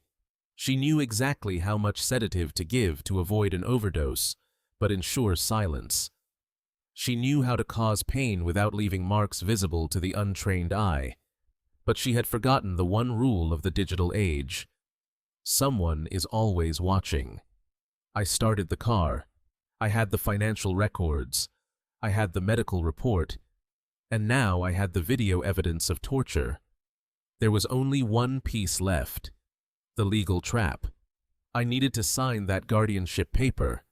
I needed them to think they had won. I needed them to throw that party so I could play this video on the biggest screen in the house. I drove toward the nursing home facility where Leonard had arranged a temporary room for me to rest and meet him. I wasn't going to sleep. I was going to edit a movie, and the premiere was going to be the end of my son's life. I sat in the sterile guest room of the assisted living facility Leonard had arranged for me. It was a safe house masquerading as a nursing home. The walls were beige, the air smelled of lavender disinfectant, and the door locked from the inside. I was safe here, but I wasn't hiding. I was waiting. I checked my watch. It was 2 o'clock in the afternoon, right on schedule. My phone buzzed. It was the front desk. "Mr. Thompson, your son is here. He has a gentleman with him. They say it is an urgent legal matter. Send them up," I said. I put my phone on the table face down, recording. I sat in the armchair and let my posture collapse. I allowed my mouth to slacken slightly. I stared at a spot on the carpet as if I were trying to remember a math equation I had forgotten decades ago. I needed to look like a man whose hard drive was crashing. There was a knock, and before I could answer, the door pushed open. Bradley walked in. He looked energized, manic almost.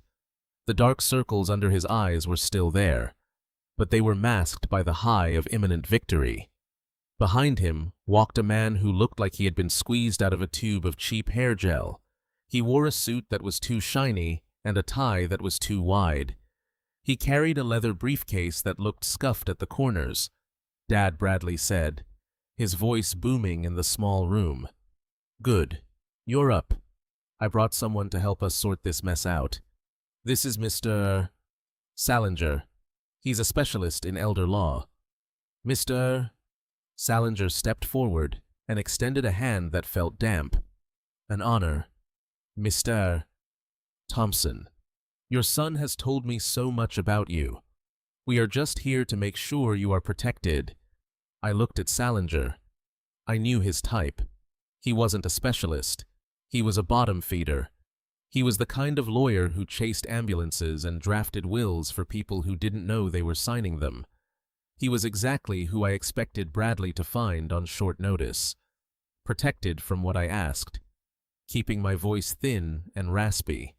From everything Gerald Bradley said, sitting on the edge of the bed, from the stress, from the bills. "Look, we know you're struggling. The incident with Mom, it showed us that you can't handle the day-to-day anymore, and that's okay. You worked hard. You deserve to rest." Salinger clicked open his briefcase. He pulled out a thick document stapled in blue legal backing. He placed it on the small round table in front of me. "This is a standard, durable power of attorney and a guardianship transfer," Salinger said, tapping the paper with a pen that looked like a fake Mont Blanc. "It simply allows Bradley to handle the bank accounts, the medical decisions, and the property management. It stops the state from stepping in. You don't want the state involved, do you, Gerald? They put people in state facilities, terrible places. The threat was subtle, but it was there. Sign this or rot in a state ward." I picked up the document. My hand trembled. It wasn't Parkinson's. It was rage vibrating through my skeletal structure. I pretended to read it. It was a hatchet job. It gave Bradley unrestricted access to everything. The right to sell real estate, the right to liquidate stocks, the right to make end-of-life decisions. It was a death warrant for my autonomy. I turned the pages slowly. I saw the clause about the house. I saw the clause about the safe deposit boxes. "If I sign this," I asked, looking up at Bradley, "what happens to me?" "You stay here for a bit," Bradley said, his eyes gleaming. "Just until we get the house fixed up. Then we'll see. Maybe we find a nice place in the mountains, like you always wanted." Liar. He was going to dump me in the cheapest hole he could find the moment the check cleared. I flipped to the signature page. There were 3 lines, one for me, one for a witness, one for the notary. Salinger pulled a notary stamp out of his pocket. I can notarize it right here. Very convenient. That was illegal. A lawyer representing the beneficiary cannot usually notarize the document for the principal in the same transaction, especially not without an independent witness. But Salinger didn't care about the law. He cared about the $5,000 Bradley had probably promised him. "I need a pen," I whispered. Bradley scrambled to hand me one. "Here, Dad, right here. Just sign where the sticky note is." I held the pen over the paper. I hesitated. I looked at Bradley. "You promise you'll take care of Mom?" I asked. Bradley nodded vigorously. "Of course. She's my priority. We're going to get her the best specialists money can buy. Once we access the accounts, we can transfer her to a private clinic." He was lying to my face about the woman he had tortured. It took every ounce of my discipline not to drive the pen into his neck. Instead, I lowered the tip to the paper. I knew something Bradley didn't know.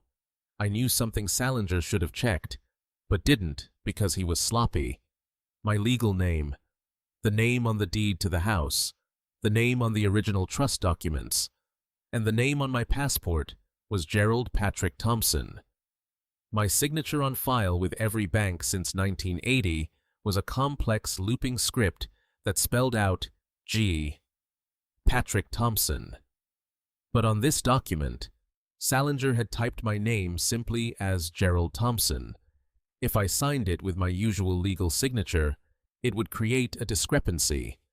But if I signed it exactly as he had typed it, Gerald Thompson, in a shaky, unpracticed hand, it would be even better. It would be a signature that matched no known exemplar in my banking history. It would be a signature that looked nothing like the man who authorized millions in trades. And crucially, I was going to make one specific fatal error. I pressed the pen to the paper. I signed Gerald. Then I stopped. I lifted the pen. I skipped the middle name entirely. I signed Thompson. And then, right at the end where the date line was, I wrote the wrong year. I wrote 2023 instead of 2024. A document with a mismatched signature name and an incorrect date signed under duress without an independent witness. It wasn't a legal document. It was toilet paper. But to them, it looked like victory. I sat back, dropping the pen. "There," I said. "I'm tired now." Bradley snatched the paper. He stared at the signature. He didn't check the date. He didn't check the spelling. He just saw the ink. He grinned. He looked at Salinger, who stamped it with a heavy thud. "Done," Salinger said. "Congratulations, Mr. Thompson. You've made the right choice." Bradley stood up. He looked taller. He looked like he owned the world. He put the document in his jacket pocket. "You rest. Dad," he said, "we have a lot of work to do. In fact, listen, I'm having a few people over to the house tonight. Just close friends to celebrate. You know the new arrangement, a sort of housewarming since I'll be managing the estate now." He was throwing a party. He was inviting the Sharks. He was going to show them the paper and promise them they would be paid in the morning. "You should come, Dad," Bradley said, a cruel glint in his eye. "It might be nice for you to see everyone. Say goodbye to the house properly." He wanted to parade me. He wanted to show his creditors that the old lion was toothless and leashed. I looked at him. I saw the trap he had just laid for himself. He was gathering all his enemies and all his victims in one room. "I think I will come," I said. "I would like to make a toast to the future." Bradley laughed. It was a barking, ugly sound. "Sure, Dad, you can make a toast. Just don't ramble." They left the room. I heard them high-fiving in the hallway. I waited until their footsteps faded. Then I picked up my phone. I stopped the recording. I dialed Leonard. He signed it. Leonard asked, "He thinks I did." I replied, "He's holding a celebration tonight. Everyone will be there. The loan sharks, the enablers." "Megan, is the presentation ready?" Leonard asked. "It is," I said. "Leonard, bring the police to the perimeter at 8:30, but tell them to wait for my signal. I want Bradley to make his speech first. I want him to hold that paper up in the air. I want him to feel the weight of the crown before I chop off his head." "Understood," Leonard said. "See you tonight." "Gerald." I stood up and walked to the closet. I had one suit left. It was a charcoal gray three-piece. It was the suit I wore when I fired people. I began to dress. I adjusted my cufflinks. I tightened my tie. My son thought he had just inherited a kingdom. He didn't realize he had just signed an admission of guilt. He had invited the devil to dinner, and he didn't know that the devil was his father. Tonight, the music would stop, and the only thing playing would be my video. The house was blazing with light. It stood out against the dark suburban street like a lighthouse warning ships of jagged rocks. I parked my sedan 2 houses down behind a row of black SUVs that were parked on the grass.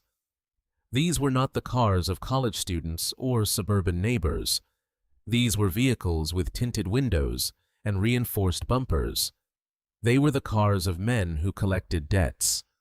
I adjusted my tie in the rearview mirror.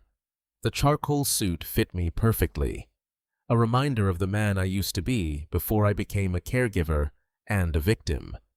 I checked my pocket. The USB drive containing the video evidence was there. I checked my other pocket. The remote control for the home media system was there. I stepped out into the humid night air.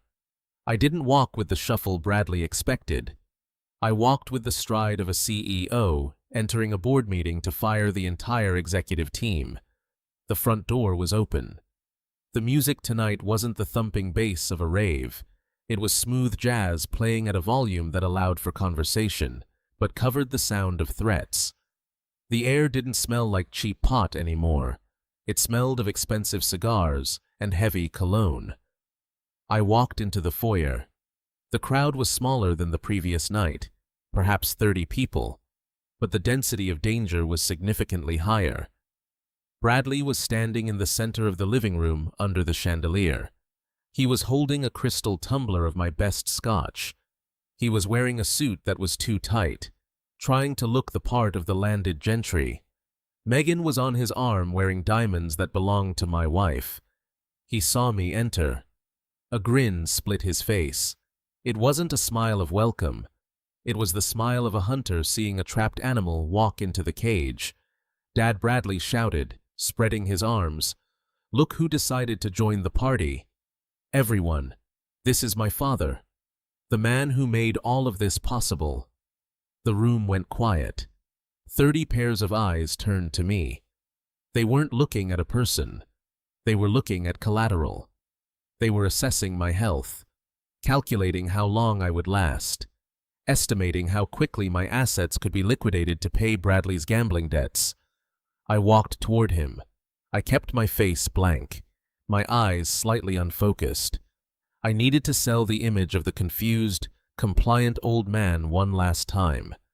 "Hello, son," I said, my voice barely above a whisper.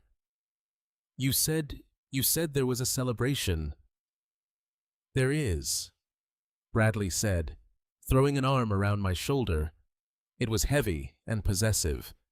"We are celebrating the future. We are celebrating the transition." He steered me toward a group of men sitting on the leather sofas. I recognized the man in the center. He was short, thick-necked, wearing a suit that cost more than my car. He was looking at me with dead shark-like eyes. "Dad, I want you to meet Mr. Vargas," Bradley said. "Mr. Vargas is an investor. He's going to help us leverage the equity in the estate to expand my business." I knew exactly who Mr. Vargas was. He was the owner of Viper LLC. He was the man who broke knees for a living. Mister. Vargas stood up. He didn't offer his hand. He looked me up and down, inspecting me like I was a horse at an auction. So, this is the goose that lays the golden eggs, Vargas said. His voice was like gravel. He looks tired. Bradley.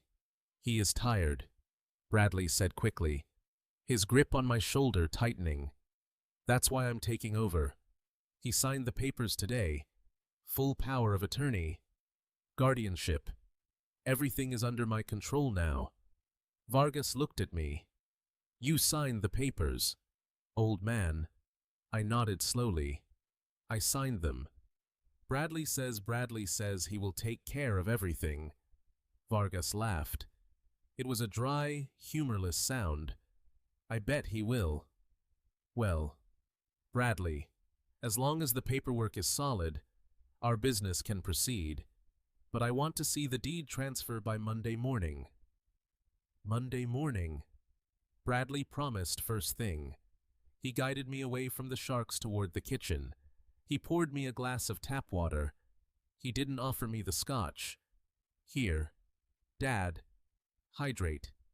We don't want you passing out before the toast. He leaned in close, his breath hot against my ear. Don't speak unless spoken to, he hissed. These are serious people. Do not embarrass me. You just stand there and look grateful. If you mess this up, the nursing home I find for you will be one of those places that smells like bleach and death. Do you understand? I looked at him. I saw the absolute arrogance in his eyes. He truly believed he had won. He believed I was a piece of furniture, an old rug he could roll up and store in the attic until he needed to pawn it. I understand. Bradley, I said. He patted my cheek. A humiliating, infantilizing tap. Good boy. He walked back to the center of the room. He clinked a spoon against his glass. The room fell silent. Gentlemen, friends, partners. Bradley began, his voice booming. Thank you for coming tonight. I know the last few days have been complicated, but I am happy to announce that the transition is complete. He pulled the fraudulent power of attorney document from his pocket and waved it in the air like a flag. As of this afternoon, I have taken full legal control of the Thompson estate. My father has graciously decided to step down. He realizes that the modern world is a bit too fast for him. He wants to rest, and I am going to let him. The crowd murmured their approval. They didn't care about my rest. They cared about their money. Bradley pointed at me. I stood by the kitchen island, clutching my glass of water. This house, this land, the accounts, they are now under new management, Bradley declared, and to my creditors, I say this. The liquidity issues are over. Monday, everyone gets paid, and then we build an empire. Megan clapped enthusiastically. She looked at me with a sneer. She mouthed the words, "Bye-bye." They were already spending the money. They were already remodeling the house in their minds. They had erased me while I was still standing in the room. Bradley turned to me. "Dad," he said, his voice dripping with mock affection. "Would you like to say a word? Maybe thank everyone for coming to your retirement party." It was the ultimate insult. He wanted me to bless his theft. He wanted me to publicly validate his lies so that the loan sharks would feel secure in their investment. I looked at the room. I looked at Vargas, who was checking his watch. I looked at Megan, who was admiring her stolen diamonds. I looked at Bradley, who was glowing with the power he thought he possessed. I set my water glass down on the counter. I straightened my back. I adjusted my cuffs. I reached into my pocket and gripped the remote control. "Yes, son," I said. My voice wasn't raspy anymore. It was the voice that had commanded boardrooms in London, Tokyo, and New York. It was a voice that projected to the back of the room without a microphone. I would like to say a few words. I have prepared a special presentation for this evening, a sort of handover ceremony. Bradley frowned. He hadn't expected the tone shift. He hadn't expected the clarity. Keep it short. Dad, he warned. I smiled. It was a cold, sharp smile. Oh, it will be short. Bradley. But I think you will find it very educational. I pointed the remote at the massive 80-inch television mounted above the fireplace, the screen that Bradley had bought with my stolen money 3 days ago. I pressed the power button. The screen flared to life. I pressed play. The room went dark as the lights dimmed automatically, a feature of the smart home system Bradley loved so much. The music stopped. The only sound was the hum of the television speakers kicking in. Bradley took a step toward me. Dad, what are you doing? I am showing your guests the true nature of your inheritance, I said. And then the video began. I drove from the nursing home to the financial district. My hands were steady on the wheel, but my mind was a storm of calculations. I had the evidence of abuse. I had the evidence of theft. I had the fraudulent power of attorney, document my son believed was valid. Now I needed the firepower to turn these pieces of paper into a prison sentence. I pulled into the underground garage of the Katz & Associates building. Leonard Katz didn't just have an office. He had a fortress on the 42nd floor. I took the private elevator up. When the doors opened, Leonard was waiting for me. He wasn't alone. Standing by the floor-to-ceiling window, looking out over the city skyline, was a man in a uniform that commanded respect. It was Chief of Police Marcus Reynolds. We had served on the city council together 15 years ago. He was a man of few words and absolute integrity. He was the hammer I needed to crush the snake I had raised, Gerald Reynolds said, turning around. He didn't smile. He saw the look on my face. Leonard told me everything. Is it true I didn't answer with words? I walked to the mahogany conference table and opened my laptop. I connected it to the large monitor on the wall. I played the video from the backup camera. I played the clip of Megan taunting Catherine with the water. I played the clip of Bradley laughing as he taped over the main lens. The room was silent, saved for the hum of the air conditioning and the tiny recorded voices of my son and his wife. I watched Reynolds' face. I saw his jaw tighten until the muscle jumped. I saw his hands ball into fists at his sides. Turn it off, Reynolds said quietly. That's enough. I closed the laptop.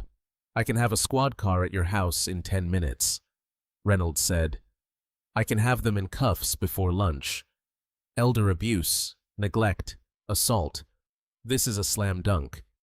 Gerald, why are we sitting here? I looked at Leonard. He was sitting at the head of the table, his fingers steepled. He knew why. Because if we arrest them now, Leonard said, his voice calm and icy, they make bail.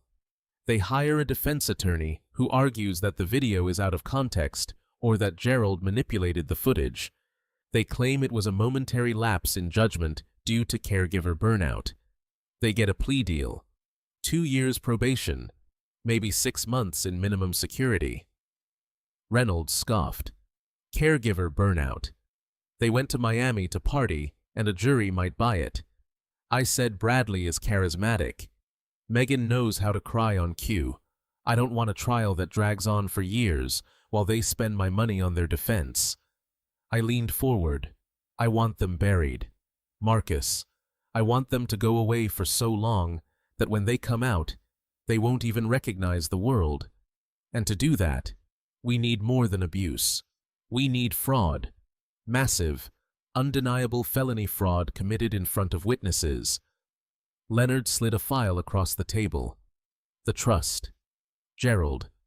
The irrevocable trust we set up 5 years ago. I nodded. The trust was the nuclear option.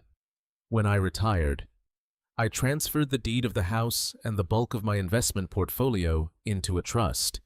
I was the trustee, but the assets did not technically belong to me personally. They belonged to the entity. And crucially, the trust had a specific clause. If any beneficiary attempted to encumber mortgage or sell trust assets using fraudulent means, or if they were found to be involved in criminal activity related to the estate, they were automatically disinherited. 0-0. Bradley thinks he owns the house now. I said he thinks that power of attorney document gives him the right to leverage the property to pay off his loan sharks. Exactly, Leonard said. And tonight at this party, he is throwing. He intends to announce that ownership. He intends to hand over the deed or a promise of the deed to Mr. Vargas. Vargas Reynolds asked, his eyebrows raising the loan shark. The same I said.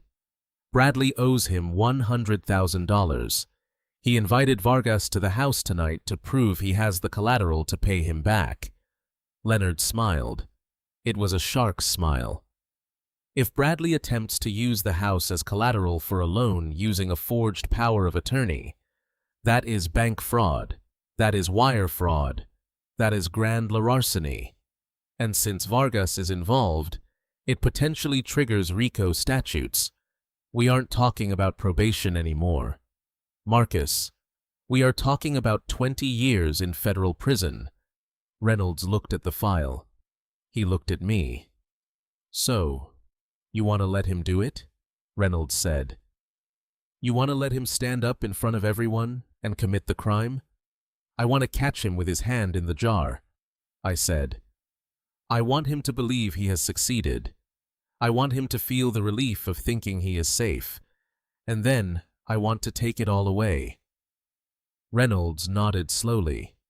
He understood. This wasn't just law enforcement. This was an execution. All right, Reynolds said. I will have a team in unmarked cars down the street. We will wait for your signal. But Gerald, once we go in, there is no going back. Your son will be a felon. My son died a long time ago.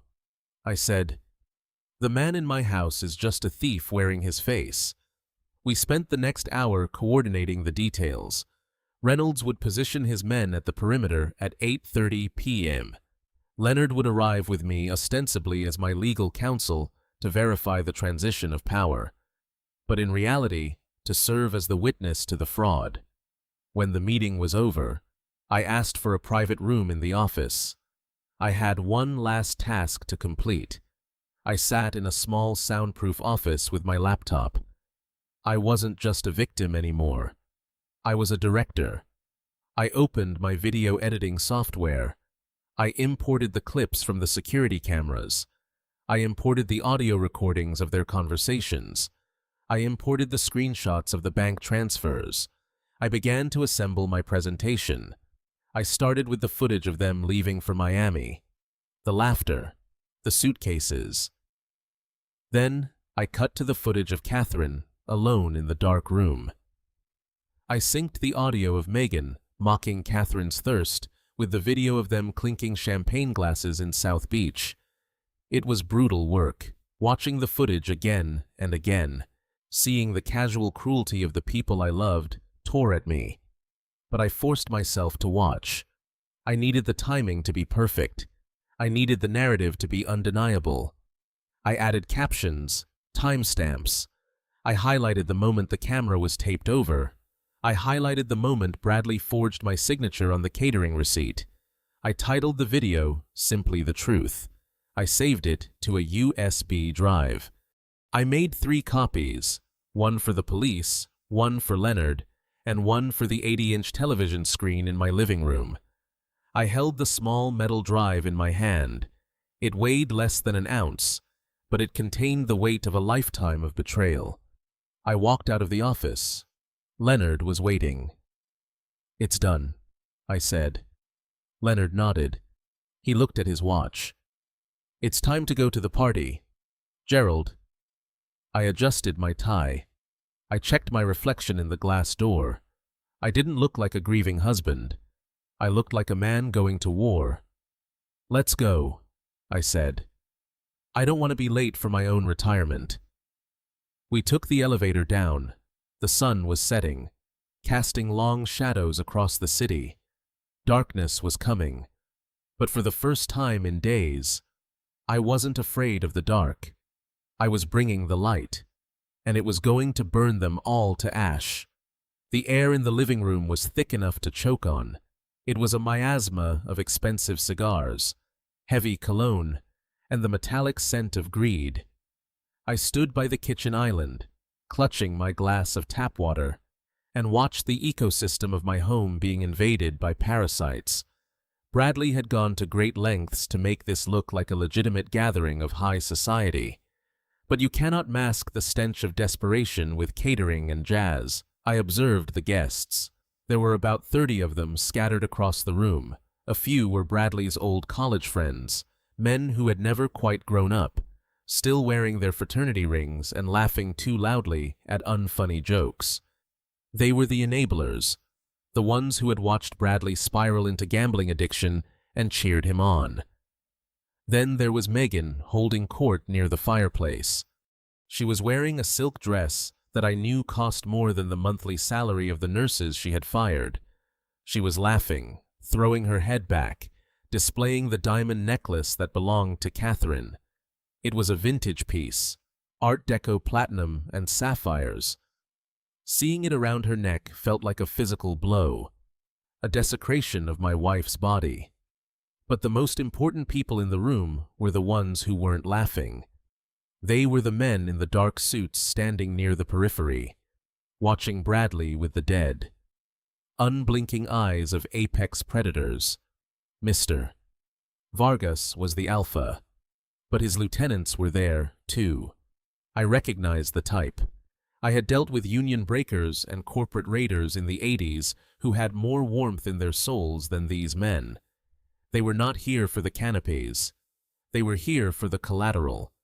They were looking at the crown molding the original artwork on the walls and the marble floors, and they were calculating the liquidation value. They were mentally stripping the copper wire from the walls. Bradley moved through the room with a frantic, manic energy. He was sweating through his suit. He gripped people's shoulders too hard when he greeted them. He laughed too abruptly. He was a man walking a tightrope over a pit of vipers, trying to convince the vipers that he was one of them. He clapped his hands for attention. The sound was sharp and commanding, or at least he hoped it was. "Everyone, please gather around," Bradley shouted, his voice booming a little too loudly in the confined space. The music lowered. The conversation died down. The sharks turned their heads.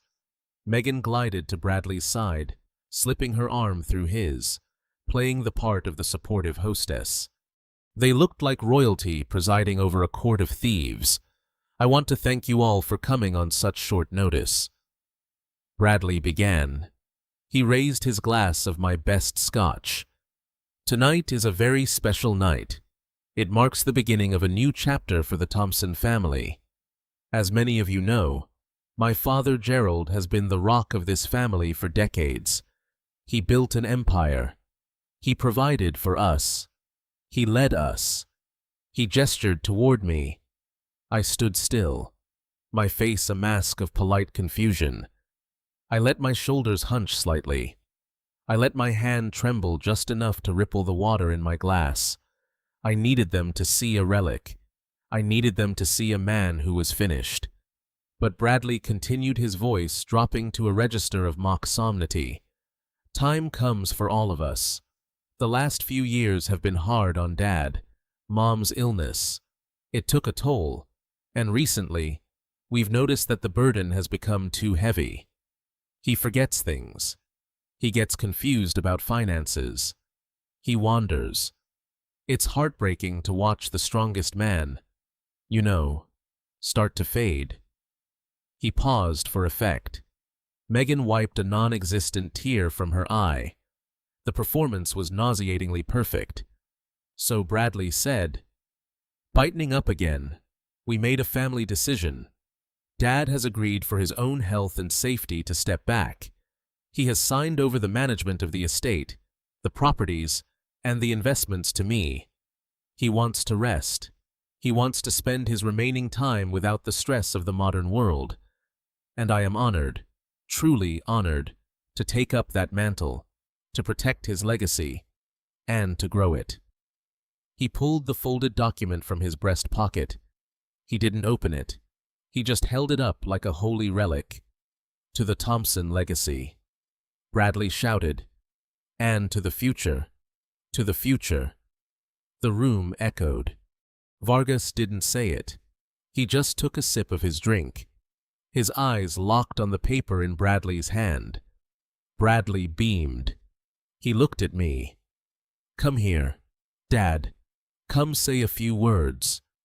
Don't be shy. This was the moment. He wanted the seal of approval. He wanted me to publicly validate his theft so that Vargas would release the pressure on his neck. He wanted the old king to kneel before the usurper. I set my water glass down on the granite countertop. I took a breath. I felt the change happen inside me. It was a physical shift. My spine straightened. The tremor in my hands vanished. The fog I had projected in my eyes cleared, replaced by the cold, hard glint of a man who had negotiated billion-dollar mergers. While his competitors were still reading the morning paper, I walked toward the center of the room. I did not shuffle. I moved with a predator's grace. The crowd parted for me, perhaps sensing the shift in atmospheric pressure. I reached Bradley. He was smiling, but as I got closer, I saw the smile falter. He saw my eyes. He saw the clarity. For a second, doubt flickered in his gaze, but he pushed it down. He was too deep in his own delusion to recognize the danger. Here, Dad, Bradley said, handing me the microphone he had set up for the occasion. Just keep it brief, okay? Thank everyone for coming. I took the microphone. It was heavy, solid, a weapon. I turned to face the room. I looked at Vargas. I looked at Megan. I looked at the enablers. I let the silence stretch for 5 seconds, 10 seconds. It was uncomfortable. It was heavy. It forced them to look at me. Really? Look at me. Thank you. Bradley, I said. My voice was not the raspy whisper of the nursing home. It was deep, resonant, and steady. It filled the room without effort. My son is right. I continued. Tonight is indeed a special night. It is a night of revelation. Bradley told you that I am tired. He told you that I am confused. He told you that I am fading. I paused. I walked slowly toward Vargas. I stopped 3 feet from him. Do I look confused to you, Mr. Vargas? Vargas narrowed his eyes. He didn't answer, but his body tensed. He recognized the tone. It was the tone of a man who knows exactly where the bodies are buried. I turned back to the room. My son told you that I signed a document today transferring control of my life to him. He holds that paper in his hand like a winning lottery ticket. He believes that this piece of paper grants him access to my bank accounts, my real estate portfolio, and the trust fund that protects this family. I looked at Bradley. He was frowning now. He took a half step forward. Dad, what are you doing? Stick to the script. There is no script. Bradley, I said sharply. I turned back to the guests. My son invited you here tonight because he owes you money. He owes a lot of money to people who do not have a sense of humor. He invited you here to show you that he has the means to pay you back. He is using my home, my life's work as collateral for his mistakes. The room began to murmur. The nervous energy spiked. But there is something my son forgot, I said, my voice cutting through the noise like a knife. He forgot that I built this empire by paying attention to details. He forgot that I made my fortune by spotting frauds before they could sign the check. I reached into my pocket and pulled out the remote control. Bradley stepped forward, his face flushing red. "Dad, stop it. You're having an episode. Megan, get his pills. Stay back," I commanded. The authority in my voice froze him in place. "You want to talk about care?" I asked him. "You want to talk about how you and your wife have been caring for your mother while I was away? You want to tell these fine people how you earned your inheritance?" I looked at Megan. She was pale, clutching her stolen necklace. She knew. In that moment, she knew. "You told everyone here that I was abandoning my wife. You told them I was senile. But you didn't tell them what you did for the last 3 days. You didn't tell them about the trip to Miami." Bradley lunged. "Give me the remote." I sidestepped him. I was 71, but he was drunk and slow. "I didn't invite you here to celebrate my retirement." I said to the crowd, "I invited you here to witness a crime. I invited you here because when the police arrive in 5 minutes, I want witnesses." "Police?" someone whispered. "Yes, police," I said, because what happened in this house was not caregiving, it was torture. And what happened to my bank accounts was not management, it was grand larceny. Bradley was panting, his chest heaving. "You're crazy. No one will believe you. You signed the paper. I have the power of attorney. It's legal." I looked at the paper in his hand. "Look at the date." "Bradley," I said softly. He froze. He looked down at the document. "Look at the signature," I said. "Look at the spelling." He stared at the paper. His hands began to shake. The color drained from his face until he looked like a corpse standing upright. You. "I didn't sign it, son. I scribbled on it. It's worthless. It has no legal standing. You have no power. You have no authority. And you have no money." I turned to Vargas. "He has nothing to pay you with. Mr. Vargas, the house is in a trust. The accounts are frozen. The credit cards are cancelled. He is penniless." Vargas stood up. His chair scraped loudly against the floor.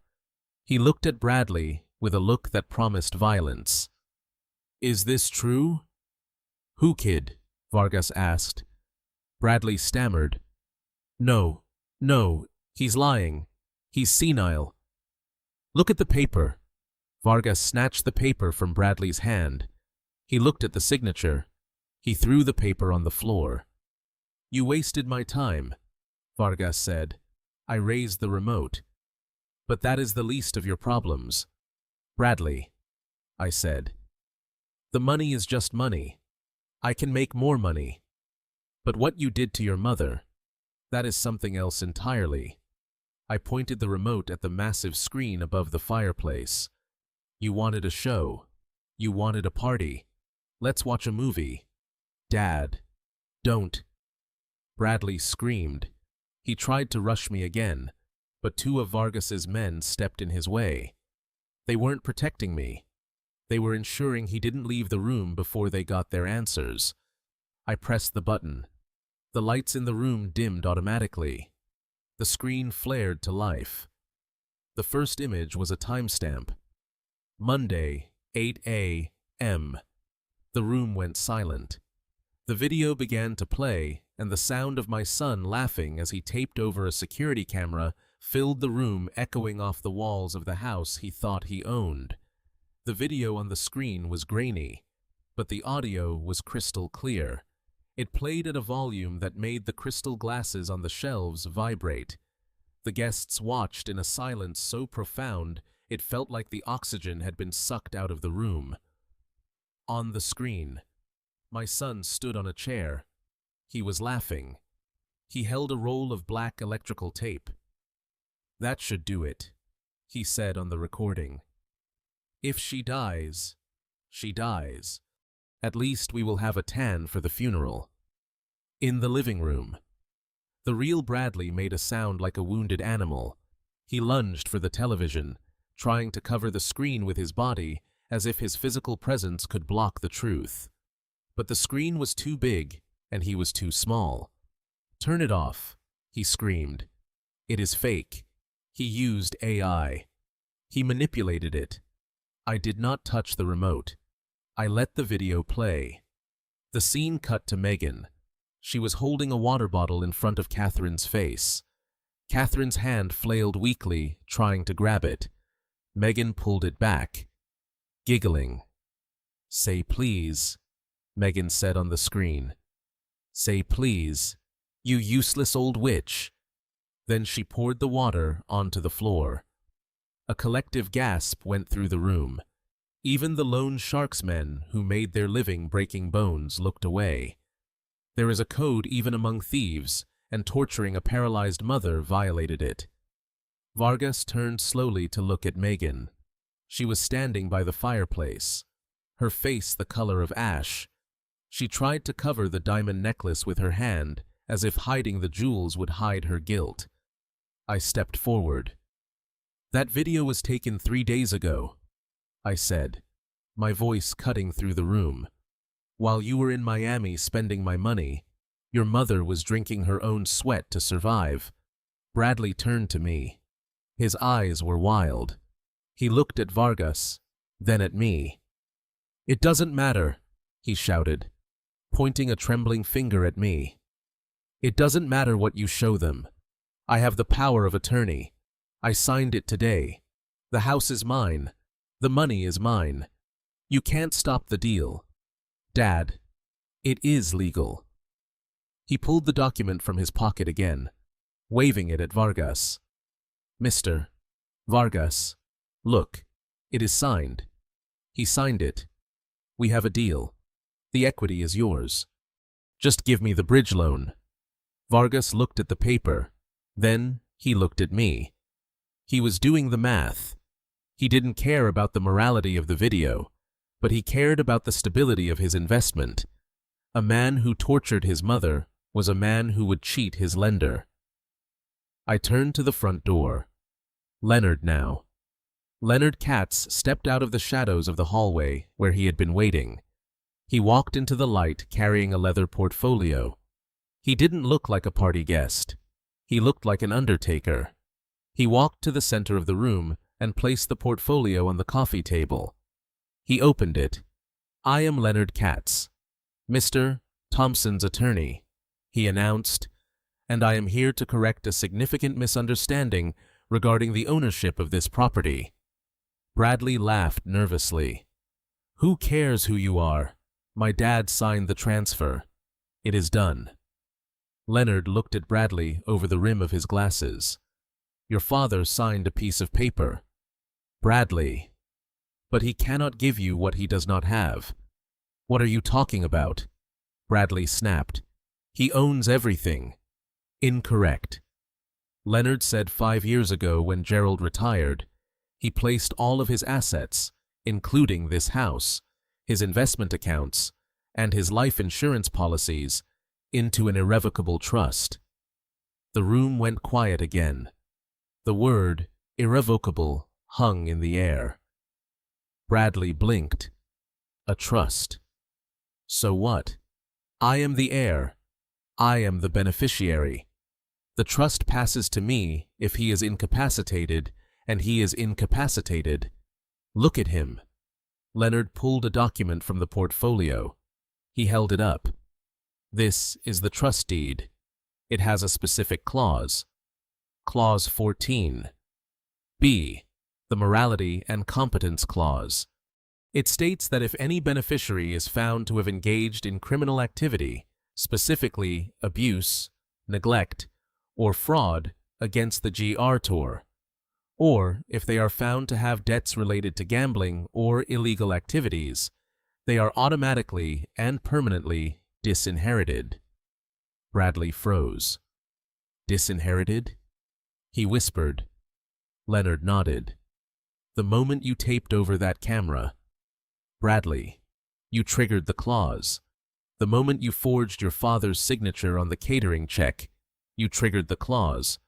The moment you took a loan from a criminal enterprise, You triggered the clause. Leonard turned to the room addressing the guests, and specifically, Mr. Vargas. As of Monday morning, the sole beneficiary of the Thompson estate is the veterans of foreign wars. Bradley Thompson owns nothing. He has no title to this house. He has no access to the accounts. He has no authority to sign loans, liens, or mortgages. Leonard looked at the paper in Bradley's hand. And that power of attorney document, even if the signature were valid, which it isn't, it would be useless. You cannot have power of attorney over assets you do not own. Gerald Thompson is a tenant in this house. The trust owns the bricks, and the trust has just evicted you. The silence that followed was absolute. It was the sound of a guillotine blade dropping. Bradley looked at the paper in his hand. He looked at the house around him, the house he had already sold in his mind, the house he had promised to Vargas as collateral for $100,000 of gambling debt plus interest. He looked at me. "Dad," he pleaded, his voice cracking into a high-pitched whine. "You can't do this. You can't leave me with nothing. I didn't do this." "Bradley," I said coldly. "You did? You bet against the wrong man." I turned to Vargas. "Mr. Vargas, I believe this concludes your business with my son. He has no collateral. He has no assets. He has no inheritance. He is unemployed. And as of this moment, he is homeless." Vargas stood up slowly. He adjusted his jacket. He looked at Bradley. The look was not angry. It was disappointed. It was the look a butcher gives a piece of meat that has spoiled. "You told me you owned the house," Kid Vargas said, his voice low and growly. "You told me the old man was a vegetable. You told me the money was guaranteed." Bradley backed away, knocking over a vase. It shattered. "Mr. Vargas, please listen. We can work this out. I have jewelry. Megan has jewelry." Megan clutched her necklace. "No," she screamed. "This is mine." Vargas ignored her. He stepped closer to Bradley. "You borrowed 50 grand for the tables. You borrowed another 50 for the lifestyle. With the juice. You owe me $140,000 tonight. I don't have it." Bradley sobbed. Vargas looked around the room. He looked at his men. "He lied to us, boys. He wasted our time. He tried to pay us with a house he doesn't own." Vargas turned back to me. He nodded respectfully. "Mr. Thompson has saw. I apologize for the intrusion. We were misled. We will be leaving now." He gestured to his men. "But we are taking him with us. We need to have a conversation about payment plans." Two of the men in suits stepped forward. They grabbed Bradley by the arms. "No," Bradley shrieked, kicking his legs. "Dad, help me. They're going to kill me. Dad, please. I'm your son." And I watched them drag him toward the door. I watched his heels drag across the marble floor he thought was his. I watched Megan try to run out the back door, only to be blocked by another one of Vargas's men, who gently but firmly relieved her of the diamond necklace. "Interest," Vargas said, pocketing the diamonds. Bradley screamed again. "Dad," I looked him in the eye. "You are not my son," I said. "My son would never let his mother die of thirst. You are just a stranger who broke into my house." Vargas stopped at the door.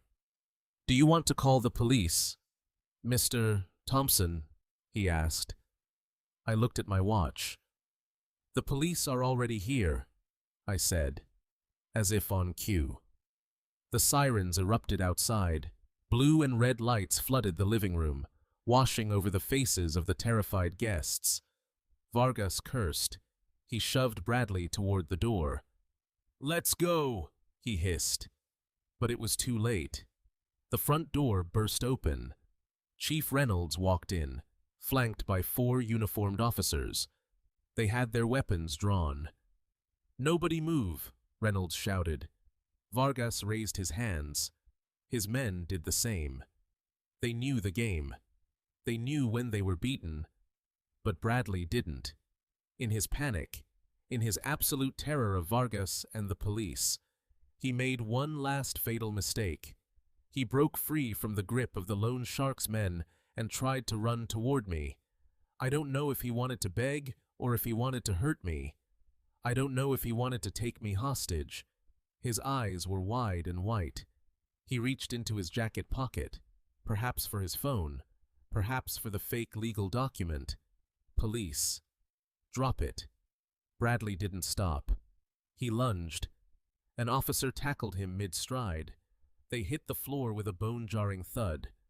Bradley's face smashed into the tiles. He screamed as they wrenched his arms behind his back. The handcuffs clicked. I stood over him. He was bleeding from his nose. He was crying. Snot and tears ran down his face, mixing with the blood. "It's over." "Bradley," I said. Leonard walked over and stood beside me. "We have the recording of the assault," Reynolds said, looking at the video still frozen on the screen. "We have the financial records. We have the testimony of the doctor." He looked down at Bradley. "Bradley Thompson, you are under arrest for the aggravated abuse of an elderly person, grand larceny, fraud, and conspiracy." Megan began to scream as an officer handcuffed her. She looked at me, her eyes filled with hate. "You planned this," she shrieked. "You sick old man. You set us up." I didn't say a word. I simply turned my back on them. I looked at the screen where the video of my wife had played. I picked up the remote and turned it off. The room went dark again, lit only by the flashing police lights. "Get them out of my house," I said. The officers dragged them away. I listened to Bradley's screams fade into the night. I listened to the sound of the squad car doors slamming shut. The guests began to filter out silently, terrified, keeping their heads down. Vargas nodded to me one last time before being escorted out by Reynolds. He wouldn't go to jail tonight. He was smart. But Bradley was never coming back. I was alone in the living room. The party was over. The house was a wreck. But the air felt cleaner. I walked to the window and looked out. I saw the police cars driving away. I saw my son looking out the back window of the cruiser, his face pressed against the glass, his eyes locking with mine for one last second. I closed the curtains. I turned to Leonard. "Is Catherine safe?" I asked. "She is at the private facility," Leonard said. "The best suite. They are stabilizing her. She is asking for you." I nodded. "Let's go," I said. "I have a wife to take care of." I walked out of the house, leaving the lights on, leaving the mess, leaving the past. I didn't lock the door. There was nothing left in there worth stealing. The chaos that followed was swift and brutal. It was not the chaotic energy of a party, but the structured violence of the law. Chief Reynolds did not need to shout. His officers moved with the efficiency of a team that had seen the worst of humanity and knew exactly how to handle it.